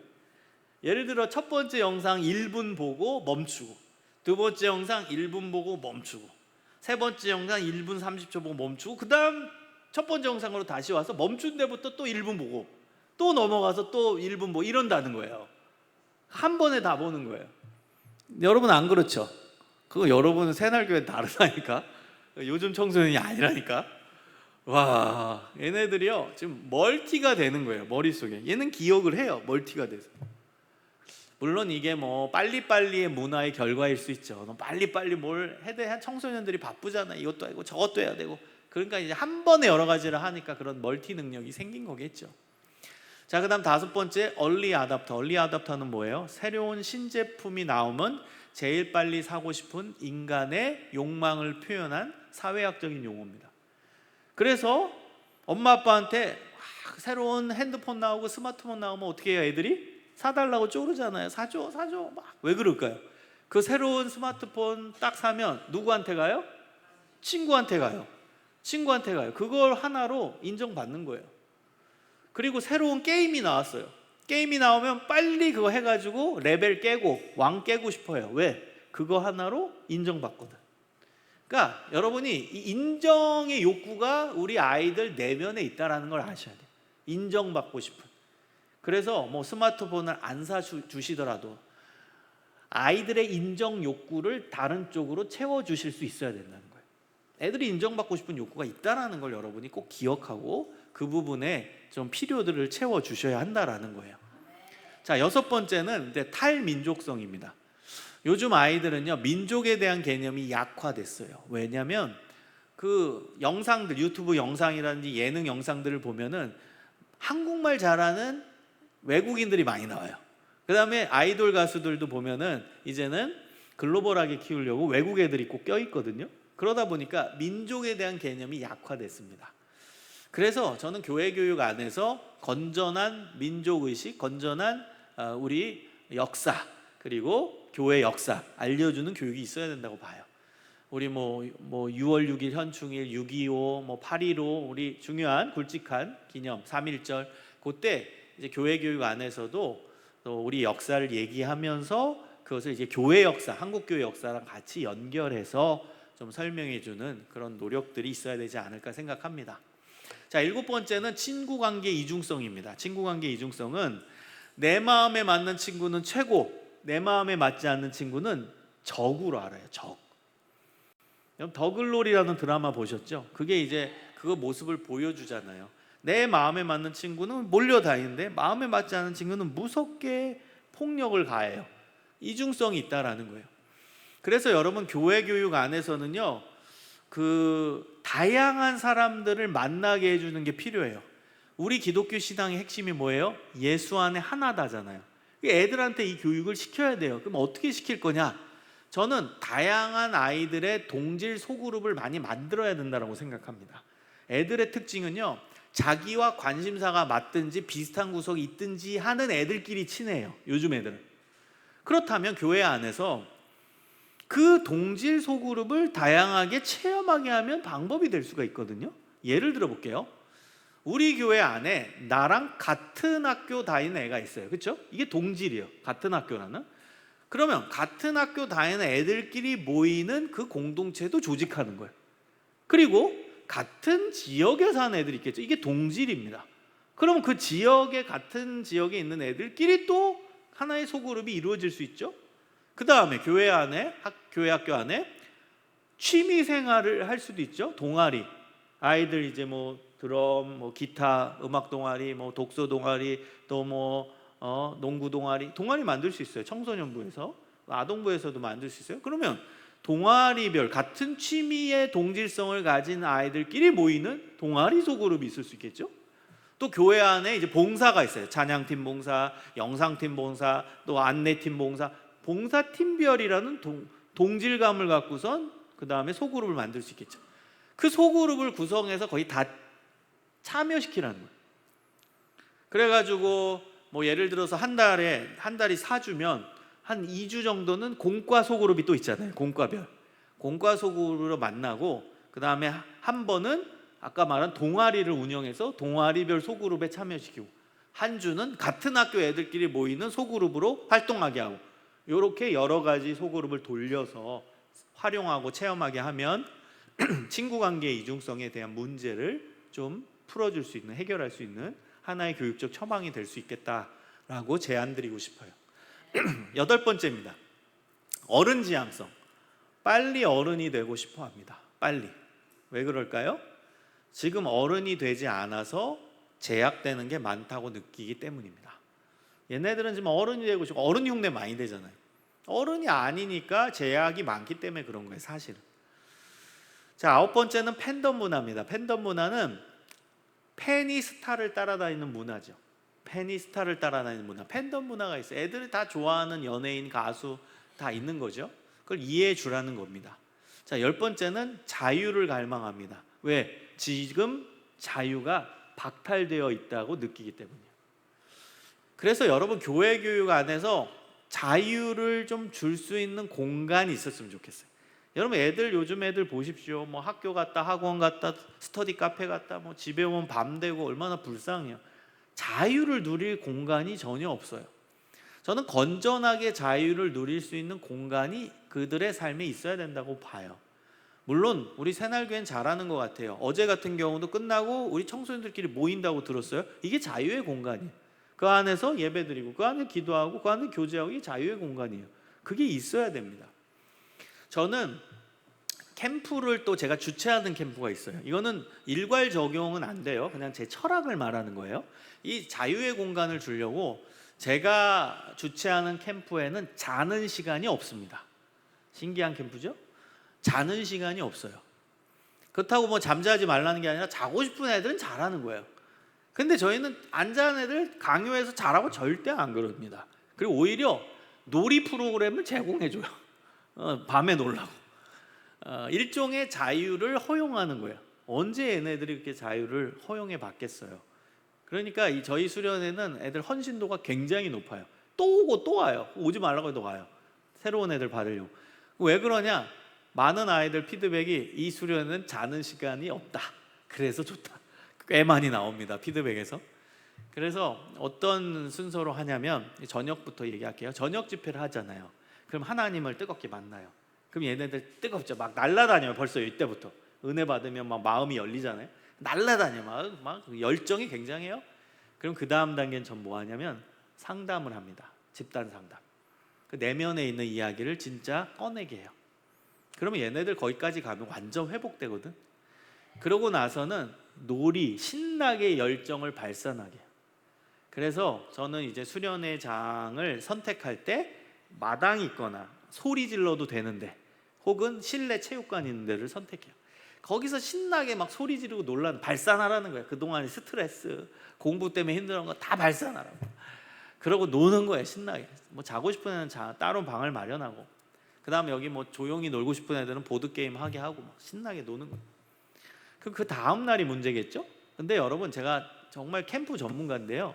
애들은 밥만 잘 주면 돼요. 그럼 바로 회복입니다. 여러분 모든 게 좋아도 밥이 나쁘면 피드백 다 나빠요. 근데 아무리 빡세게 굴려도 밥만 잘 주잖아요. 금방 해. 여러분 청소년들의 체력과 우리의 체력 비교하면 안 돼요. 얘네 금방 회복해요. 밥만 잘 주면. 그래서 밥이 핵심이에요. 밥만 잘 주면 돼요. 그리고 저는 이제 그 다음날 오전은 조금 프리하게 합니다. 오전은. 그래서 옵션형으로 가요. 아침에 늦게 일어나고 싶으면 늦게 일어나게 해요. 늦잠 자게 해요. 그 다음에 꼭 수련회 오면은 배고픈 애들이 있어요. 아침에. 그럼 걔네들은 알아서 어느 방에 다 빵, 그 다음 시리얼 다 깔아줘요. 알아서 먹으라고. 그럼 걔네들 배고프면 알아서 거기 가서 먹어요. 그리고 놀랍게 수련회 오면 기도하고 싶은 애들이 있어요. 그럼 걔네들을 위해 기도방을 만들어서 거기 찬양 틀어놓고 방석 깔고 십자가 놓고 기도하게 하면 돼요. 옵션형으로 가는 거예요. 자기가 선택형. 오전에는 애들 너무너무 좋아합니다. 이게 왜 그러냐? 이게 자유 갈망, 자유에 대한 부분을 제가 하나 해주는 거예요. 자유를 발산하게 하는. 자, 11번째입니다. 비밀 이야기하는 존재. 비밀. 애들은 누군가한테 자신의 비밀을 털어놓고 싶어 합니다. 근데 엄마, 아빠, 선생님한테 털어놓으면 좋겠건만 애들은 누구한테 비밀을 털어놓죠? 친구입니다. 왜요? 친구는 내 이야기를 들으니까. 듣는 게 그래서 중요한 겁니다. 12번째, 소속감. 애들은 어디에 소속되길 원해요. 그래서 이 가족 안에서 소속감을 주는 이벤트를 하세요. 대표적인 게 뭐예요? 티셔츠 맞추고, 옷 맞추고, 엄마, 아빠, 딸, 아들. 그 다음 팔찌, 또 인생 네컷, 뭐 이런 거. 이런 게 이제 소속감 주는 거예요. 가정 안에서의 소속감을. 교회에서도 마찬가지예요. 여러분 교회 수련회 성경학교 하면은 뭐 맞춰요? 티셔츠 맞추죠? 기왕 맞출 거 좀 잘 돈 좀 쓰세요. 여기다가 새날 교회 이렇게 쓰면 안 돼요. 예, 그냥 1시간용으로 만드시면 안 돼요. 사진 찍을 때만 필요한. 애들 대부분 수련회 티셔츠 사진 찍을 때만 입어요. 그렇게 만들지 마시고 일상에서도 입을 수 있게끔 좀 세련되게 디자인해서 만드세요. 소속감을 주는 하나의 이벤트예요. 그 다음 13번째, 돈에 대한 욕심이 많아요. 애들 돈 관심 많다고 했죠? 돈에 대해 눈을 떠서 돈에 대한 욕심이 많아요. 그래서 건전한 돈에 대한 교육이 있어야 된다고 제가 말씀드렸습니다. 자, 그래서 아이들의 문화를 이해하는 단계는 문화 수용자, 문화 해석자, 문화 변혁자의 3단계입니다. 여러분, 문화 수용이라는 것은 문화를 받아들이는 거예요. 문화 해석자는 그 문화를 분석해 보는 거예요. 문화 변혁이라는 것은요, 그 안에 잘못된 내용을 바꿔주는 거예요. 예를 들어 볼게요. 오늘 교회에 왔는데 어떤 애가 음악을 듣고 있네요. 선생님이 들어보는 거예요. 너 무슨 음악 들어? 선생님 한번 들어보면 안 될까? 들었는데 랩이 나오네요. 랩 아세요? 랩. 근데 이 선생님은 나훈아 팬이야. 그래가지고 안 맞아, 이 아이의 문화와. 근데도 선생님은 이 랩 음악을 듣고 우와, 야 이거 신기하다. 이렇게 말을 빨리 해? 우와, 신기한데? 호감을 보이는 게 문화 수용자입니다. 그리고 집에 와가지고 이 선생님이 우리 교회 아이가 듣는 음악을 계속 분석해 보는 거예요. 얘는 왜 이 음악이 열광할까? 이 음악이 재밌었을까? 이 음악이 뭐 어떤 의미를 주나? 이 래퍼가 멋있어서 그런가? 분석하는 거. 이게 문화 해석자입니다. 두 번째. 근데 이제 문화 해석을 했는데 이 노래 랩을 해석해 봤는데 문제를 알았어요. 문제가 뭐였냐? 가사가 애들이 들으면 안 될 거예요. 너무 폭력적이고 선정적이에요. 그래, 안 되겠다. 가사를 바꿔줘야지. 이게 문화 변혁입니다. 그래서 다음 주에 가서 그 아이한테 선생님 랩 들으니까 선생님도 랩에 빠질 것 같아. 너무 좋다. 호감을 보여줘요. 그리고 랩의 가사를 바꿔줘요. 근데 그 있잖아, 내가 좋아하는, 또 찾아보니까 그 좋은 기독 래퍼들이 있더라고. 이 래퍼들의 음악도 한번 들어보지 않을래? 추천해 주는 거예요. 여러분, 서울에 기독 래퍼들 예배 모임이 있어요. 저도 이제 가봤거든요. 갔는데 거기 유명한 애들 많아요. 뭐 쇼미더머니 1위 한 애도 있고 뭐 유명한 애들 많거든요. 래퍼 중에. 걔네들은 기도하면서 하나님께서 기뻐하시는 가사 쓰려고 노력해요. 대단한 애들이에요. 얘네들 통성 기도할 때 기가 막힙니다. 랩으로 기도하더라고. 통성 기도. 하나님이 우리와 함께 하시고 인도하여 주시고 막 신나요. 너무 기도하는데 랩으로 기도해요. 대단하더라고요. 그러니까 그런 이제 아이들의 이제 랩 음악을 추천해 준다라든지, 아니면은 요즘 랩 좋아하는 아이들은요, 자기가 랩 가사 쓰는 거 좋아합니다. 그래서 여기 보시면 하나님의 창조, 예수님의 구원 이런 주제로 랩 가사를 쓰게 하는 거예요. 그리고 나서 예배 시간에 봉헌 특송을 시키는 거예요. 제가 예전에 실제로 했거든요. 저 뒤에서 막 모자 이렇게 눌러 쓰고 있는 애, 랩 좋아하는 애한테 너 하나님의 창조라는 주제로 가사 써봐. 그리고 쓰니까 제가 이제 앞에 나와서 봉헌 특송 때 하게 했어요. 랩을. 대박 났죠. 애들 너무 좋아하고. 바로 교회 오빠로 등극하셨어요. 그분이 맨 뒤에 있던 분인데. 자, 그래서 그다음 6개월 지나서는 예수님의 구원이라는 주제로 랩 가사 쓰고 또 봉헌 특송 했어요. 그러면서 교회 완전히 이제 깊이 있게 중요한 역할을 하게 된 청소년으로 이제 성장해 갔는데요. 그래서 이렇게 이제 여러분이 노력을 해주셔야 돼요. 근데 여러분, 우리 엄마 아빠의 실수가 뭔지 아세요? 엄마 아빠는 얘가 랩음악을 듣고 있어요. 근데 들어보니까 별로야. 그럼 뭐라고 얘기하죠? 듣지 마, 이렇게 나와요. 여러분, 랩이 잘못된 거예요? 랩의 가사가 문제인 거예요? 가사가 문제예요. 랩은 자체는 음악의 장르예요. 문제가 없어요. 근데 우린 듣지 마. 그럼 걔네들이 듣지 마라고 한다고 안 들을까요? 어떻게든 듣습니다. 어떻게든 듣습니다. 여러분, 게임이 문제입니까? 게임의 내용이 문제입니까? 어른도 게임합니다. 게임의 내용이 문제죠. 막 총 쏘고 피 흘리고 막 그러면서 잔상 남는 그런 게임이 잘못된 거죠. 그냥 건전하게 뭐 스포츠 게임이나 운전 게임, 그거는 내용상 문제는 없어요. 그래서 여러분, 양육의 핵심은 뭐냐면 타협입니다. 타협의 기술이 중요한 거예요. 타협의 기술. 여러분, 우리가 착각하는 게 있어요. 얘네들 잘못된 거 하지마 하면 안 할 줄 알아요. 무섭게 하면 안 할 줄 알아요. 그거는 초등학교 저학년까지 해당되지 그 이상은 안 먹힙니다. 제일 무서운 게 뭔지 아세요? 음지로 가는 겁니다. 얘네들한테 하지마 그럼 얘네들은 음지로 들어갑니다. 제가 실제로 충격적인 예화를 하나 들게요. 아주 친한 제 청소년 제자가 있었어요. 그 엄마도 제가 그 집안 잘 알아요. 엄마도 알고 아빠도 알고 다 잘 알아요. 근데 이 엄마는 이 또래 엄마들 이제 만나면서 항상 하는 얘기가 있어요. 뭐냐면 우리 아들 착해요. 우리 아들은 게임도 안 해요. 우리 아들은 스마트폰도 없어서 게임할 리가 없어요. 그러면 엄마들한테 스마트폰 사주면 안 돼요. 막 계속 그러고 있는 거예요. 그 아들도 제가 알거든요. 그래서 제가 불렀어요. 야, 너 스마트폰 없지? 핸드폰 없어요. 엄마가 안 사줘. 너 게임 그래도 하지? 그랬더니 가만히 있어요. 아야, 목사님한테만 얘기야. 괜찮아. 그랬더니 당연하죠 이러는 거야. 그랬지, 너 게임 하지? 그럼요. 어떻게 해? 뭐 학교 가서 친구 폰 빌려서 하는데요, 계속 빌리다 보니까 미안해서 돈 주고 빌려요. 그러고 게임 안 돼요. 여러분, 이 엄마는 전혀 몰라요. 안 하는 줄 알게. 음지로 가는 게 문제인 겁니다. 그래서 여러분, 중요한 거는 양지로 끌어내서 타협의 기술이 양육의 기술인 거예요. 야, 엄마는 너 게임 안 했으면 좋겠어. 근데 너 하루에 게임 4시간 하더라? 야, 그 4시간은 너무 많지 않냐, 학생으로서? 야, 엄마는 진짜 안 했으면 좋겠어. 그럼 타협 지점은 어디예요? 2시간 정도? 그러면서 타협해 나가는 거예요. 야, 너 게임하는데 나 안 했으면 좋겠는데, 야, 네 게임 보니까 막 총 쏘고 막 피 흘리고, 야, 그건 좀 아니지 않냐? 너무 무섭지 않냐? 야, 안 했으면 좋겠어. 아예 나는 게임을. 근데 너 뭐 게임하면서 뭐 좀 스트레스 풀어야 된다니까. 야, 대신 야, 요즘에 뭐 그래도 축구 게임 재밌지 않냐? 그걸 해라. 대신 그게 더 나아. 타협의 기술. 타협하면서 점점 맞춰가는 거. 그 아이가 더 건강합니다. 음지로 가면 안 됩니다. 위험합니다. 또 하나 예를 들어 볼까요? 이성교제. 질문도 있어서 제가 미리 받았거든요. 그래서 질문 내용도 좀 같이 포함해서 말씀드리는 거예요. 예시는 이성교제. 고등학교 1학년 우리 딸이 이제 얘기한 겁니다. 엄마 아빠한테 자기 남자친구 있다고. 그랬더니 이제 난리가 났어요. 엄마 아빠가. 남자친구? 무슨 네가 남자친구야? 야, 공부할 때 무슨 남자친구야? 요즘 남자애들이 얼마나 무서운 애들인데 너 그게 말이 돼? 무슨 남자친구? 아빠가 이렇게 눈을 시퍼렇게 뜨고 보고 있는데 남자친구 막 이제 했어요. 자, 그럼 얘는 남자친구랑 헤어질까요?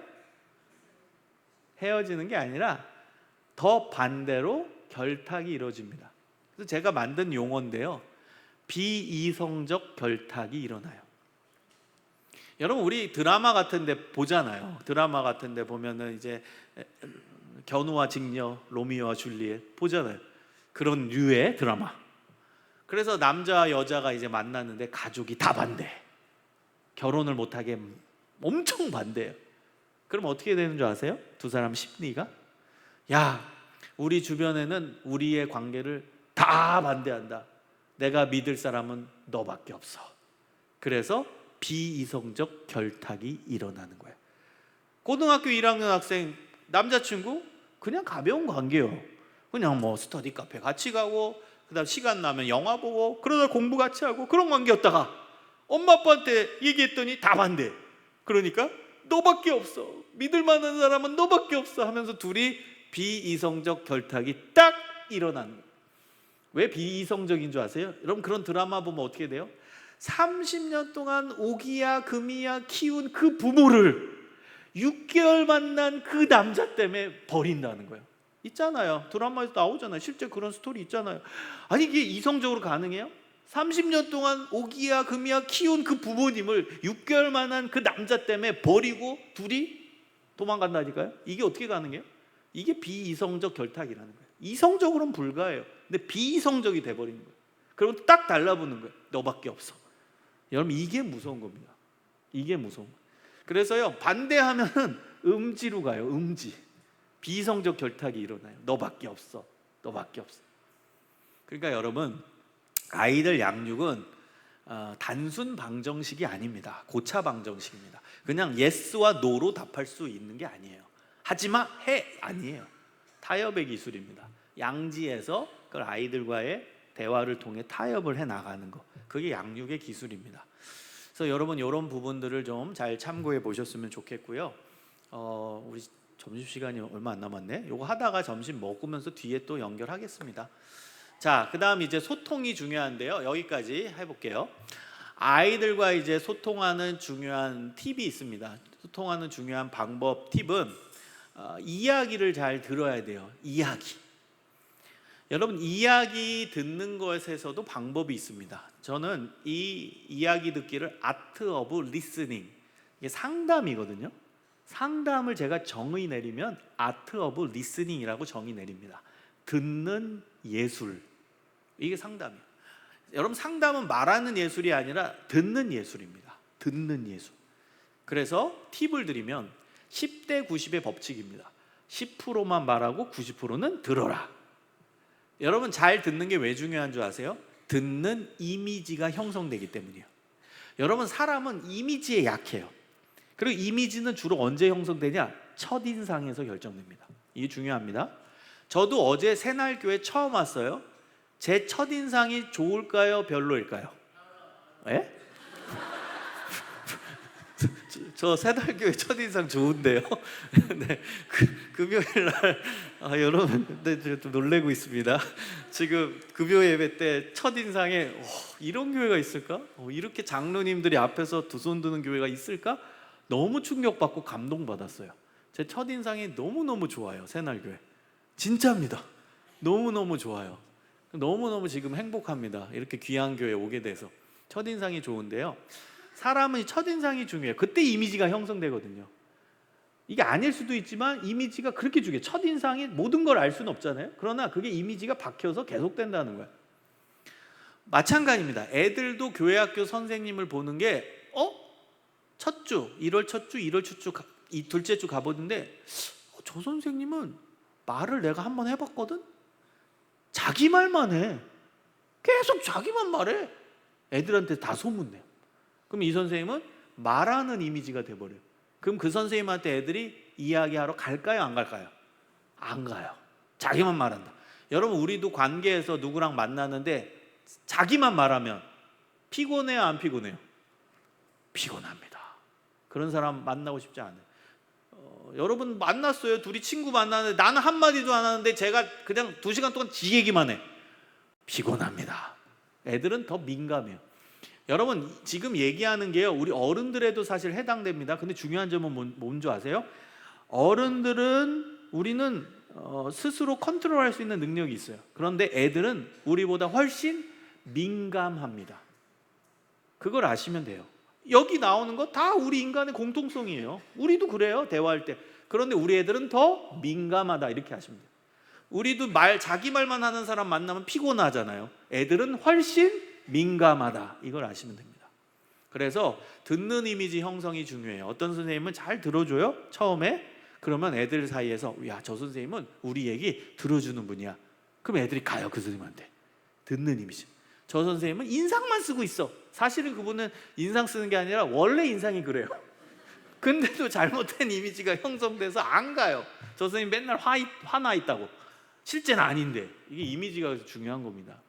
그래서 잘 들을 때 듣는 이미지가 형성됩니다. 그래서 10대 90의 법칙은 10%만 말하고 90%는 들어라, 듣는 이미지 형성. 그 다음 긍정적인 비언어적인 표현, 대표적인 게 표정입니다. 밝은 표정을 지으십시오. 애들과 대화할 때는. 그래야 마음문이 열려요. 그 다음 적극적 표현을 하십시오. 오늘 너 만나서 선생님 너무 기뻐. 오늘 너랑 대화하게 돼서 선생님 너무 좋다. 우리 아들, 엄마가 오늘 너랑 얘기하게 돼서 엄마 너무 신나. 이게 오버해 주면서 얘기해 주는 게 사람 마음을 오히려 열리게 해요. 애들은 막 부담스러워 할 수 있잖아요. 안 그래요. 오히려 열립니다. 안 하는 것보다 하는 게 훨씬 효과가 좋아요. 잔소리 잔소리 하는 시간 아니에요. 이야기 듣는 건. 그 다음 공감적 추임새. 공감적 추임새는 공감할 때 나오는 반응입니다. 판소리 할 때 막 얼쑤 이런 게 추임새잖아요. 공감할 때 나오는 반응이 공감적 추임새입니다. 여러분, 공감이라는 건 상대방의 상황과 감정을 내 것으로 만드는 게 공감이에요. 그 공감적 추임새 하는 방법은 쉬워요. 그 아이가 지금 느끼는 감정을 똑같이 표현해 주는 거. 이게 공감적 추임새예요. 초등학교 5학년 아이가 엄마한테 얘기하는 거예요. 엄마, 옆반 애가 나 정말 짜증나게 했어. 걔가 나한테 욕을 하더라고. 짜증나. 화나. 그러면은 엄마가 어떻게 공감적 추임새를 해야 될까요? 네가 잘못했네. 이러면 안 되죠.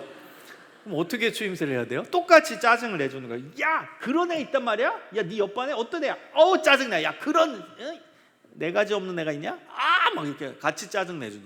이게 공감적 추임새예요. 그리고 얘가 좀 슬퍼서 엄마 나 열심히 공부했는데 성적 떨어졌어 막 울고 있어요. 얘는 지금 막 너무 슬퍼. 성적 떨어져. 그러면 보통 우리 아빠들, 엄마들 어떻게 하죠? 혼내죠. 뭐? 성적 떨어졌다고? 혼내죠. 공감하기는커녕. 공감이 들어가야 되지. 얘가 슬퍼요. 얘는 얼마나 슬프겠어요. 여러분 그거 생각해 보세요. 공부 열심히 했는데 성적 안 나오면 본인이 힘들 거예요. 본인이 제일 억울한 거예요. 같이 억울함을 표현해 줘야 되죠. 그 감정을. 아유, 너 열심히 공부한 거 아는데 나 얼마나 마음 아프냐. 야, 엄마도 아프다. 같이 그 감정을 내주는 게 공감적 추임새입니다. 자, 그 다음은 스무고개 게임. 여러분, 애들이 자기 얘기 꺼내는 게 스무고개 게임 방식 같아요. 스무고개 게임 아세요? 20개 힌트를 줘서 답을 맞추게 하는 게임입니다. 그럼 결정적 힌트는 처음에 줍니까? 마지막에 줍니까? 마지막에 줘요. 그러니까 애들이 속에 있는 얘기는 뒤에 해요. 그래서 여러분 처음에 얘기한 걸 전부로 보시면 안 됩니다. 그래서 속에 있는 얘기를 꺼내게 하셔야 돼요. 그럼 좋은 방법 중에 하나, 쉽게 할 수 있는 방법은 뭐냐면 비밀 보장을 꼭 얘기해 줘야 돼요. 특히 교회 학교에서. 애들이 교회 학교 선생님들한테 비밀 얘기 안 꺼내는 중요한 이유는 우리 엄마 아빠도 다 새날교회 다닌다는 거예요. 그래서 선생님한테 비밀 얘기 꺼내면 우리 엄마 아빠 귀에 들어간다는 거예요. 그러니까 비밀 보장 원칙을 꼭 얘기해 주세요. 오늘 너랑 나랑 얘기하는 건 우리 둘만 아는 거야. 절대 안 얘기해. 선생님 믿지? 선생님 믿어. 절대. 이걸 꼭 얘기를 해 주셔야 돼요. 여러분, 물론 비밀 보장 원칙에서 예외되는 케이스가 있어요. 뭐 상담 윤리에서 봤을 때 뭐 범죄라든지 자살 시도라든지 이런 건 부모한테 얘기하고 경찰에 신고하게 돼 있는데, 뭐 범죄 관련된 거는. 근데 이제 부모한테 얘기할 때도 지혜가 필요한 거죠. 이거 교회학교 선생님이 얘기했다고 알면 안 되는 거죠, 애가. 그래서 엄마한테 얘기할 때, 아빠한테 얘기할 때도 엄마 아빠한테 이제 좀 주의를 드려야 되는 거죠. 제가 얘기했다고 얘기하시면 안 됩니다. 그럼 어떻게 돼요? 아이와 나와의 관계가 깨지는 거예요. 아이 불러다가 엄마 아빠가 야, 너 교회학교 선생님한테 이렇게 얘기했다며! 그럼 어떻게 되겠어요? 완전 깨지는 거죠. 여러분, 교회학교 선생님들 여기 계시는데 왜 우리의 역할이 중요한 줄 아세요? 애들은 우리의 모습 속에 하나님의 모습을 발견해요. 우리 애들은요, 우리의 모습을 통해 하나님의 사랑을 유추합니다. 그래서 중요한 거예요. 내가 사랑해줘. 그 사랑을 보면서 하나님의 사랑을 유추하는 거예요. 나의 모습을 통해서 하나님 어떤 분이신가를 유추하는 거예요. 그래서 중요한 거예요, 우리 역할이. 교회학교 선생님들이. 그래서 여러분, 깊이 있게 아이들 얘기할 수 있도록 충분히 공감해주고, 괜찮다, 더 얘기해, 선생님 시간 많어, 괜찮아. 엄마 아빠도 마찬가지예요. 애들이야 찔끔찔끔 자기 정보를 얘기합니다. 근데 엄마가 수용해줘, 아빠가 수용해줘. 더 얘기해도 되겠네? 더 얘기해도 되겠네? 요 비밀 얘기해도 엄마가 안 혼내네? 그럼 계속 얘기하다가 중요한 얘기, 비밀 얘기를 꺼내게 되는 거예요. 그래서 수용적 태도로 대화를 하시고 주로 듣는 역할을 해라. 말하는 게 아니라 듣는 역할. 그게 상담의 중요한 노하우입니다. 그래서 요거를 여러분 숙지하면서 꼭 실천을 하셨으면 좋겠습니다. 자, 오전 강의는 여기서 마치겠습니다. 감사합니다.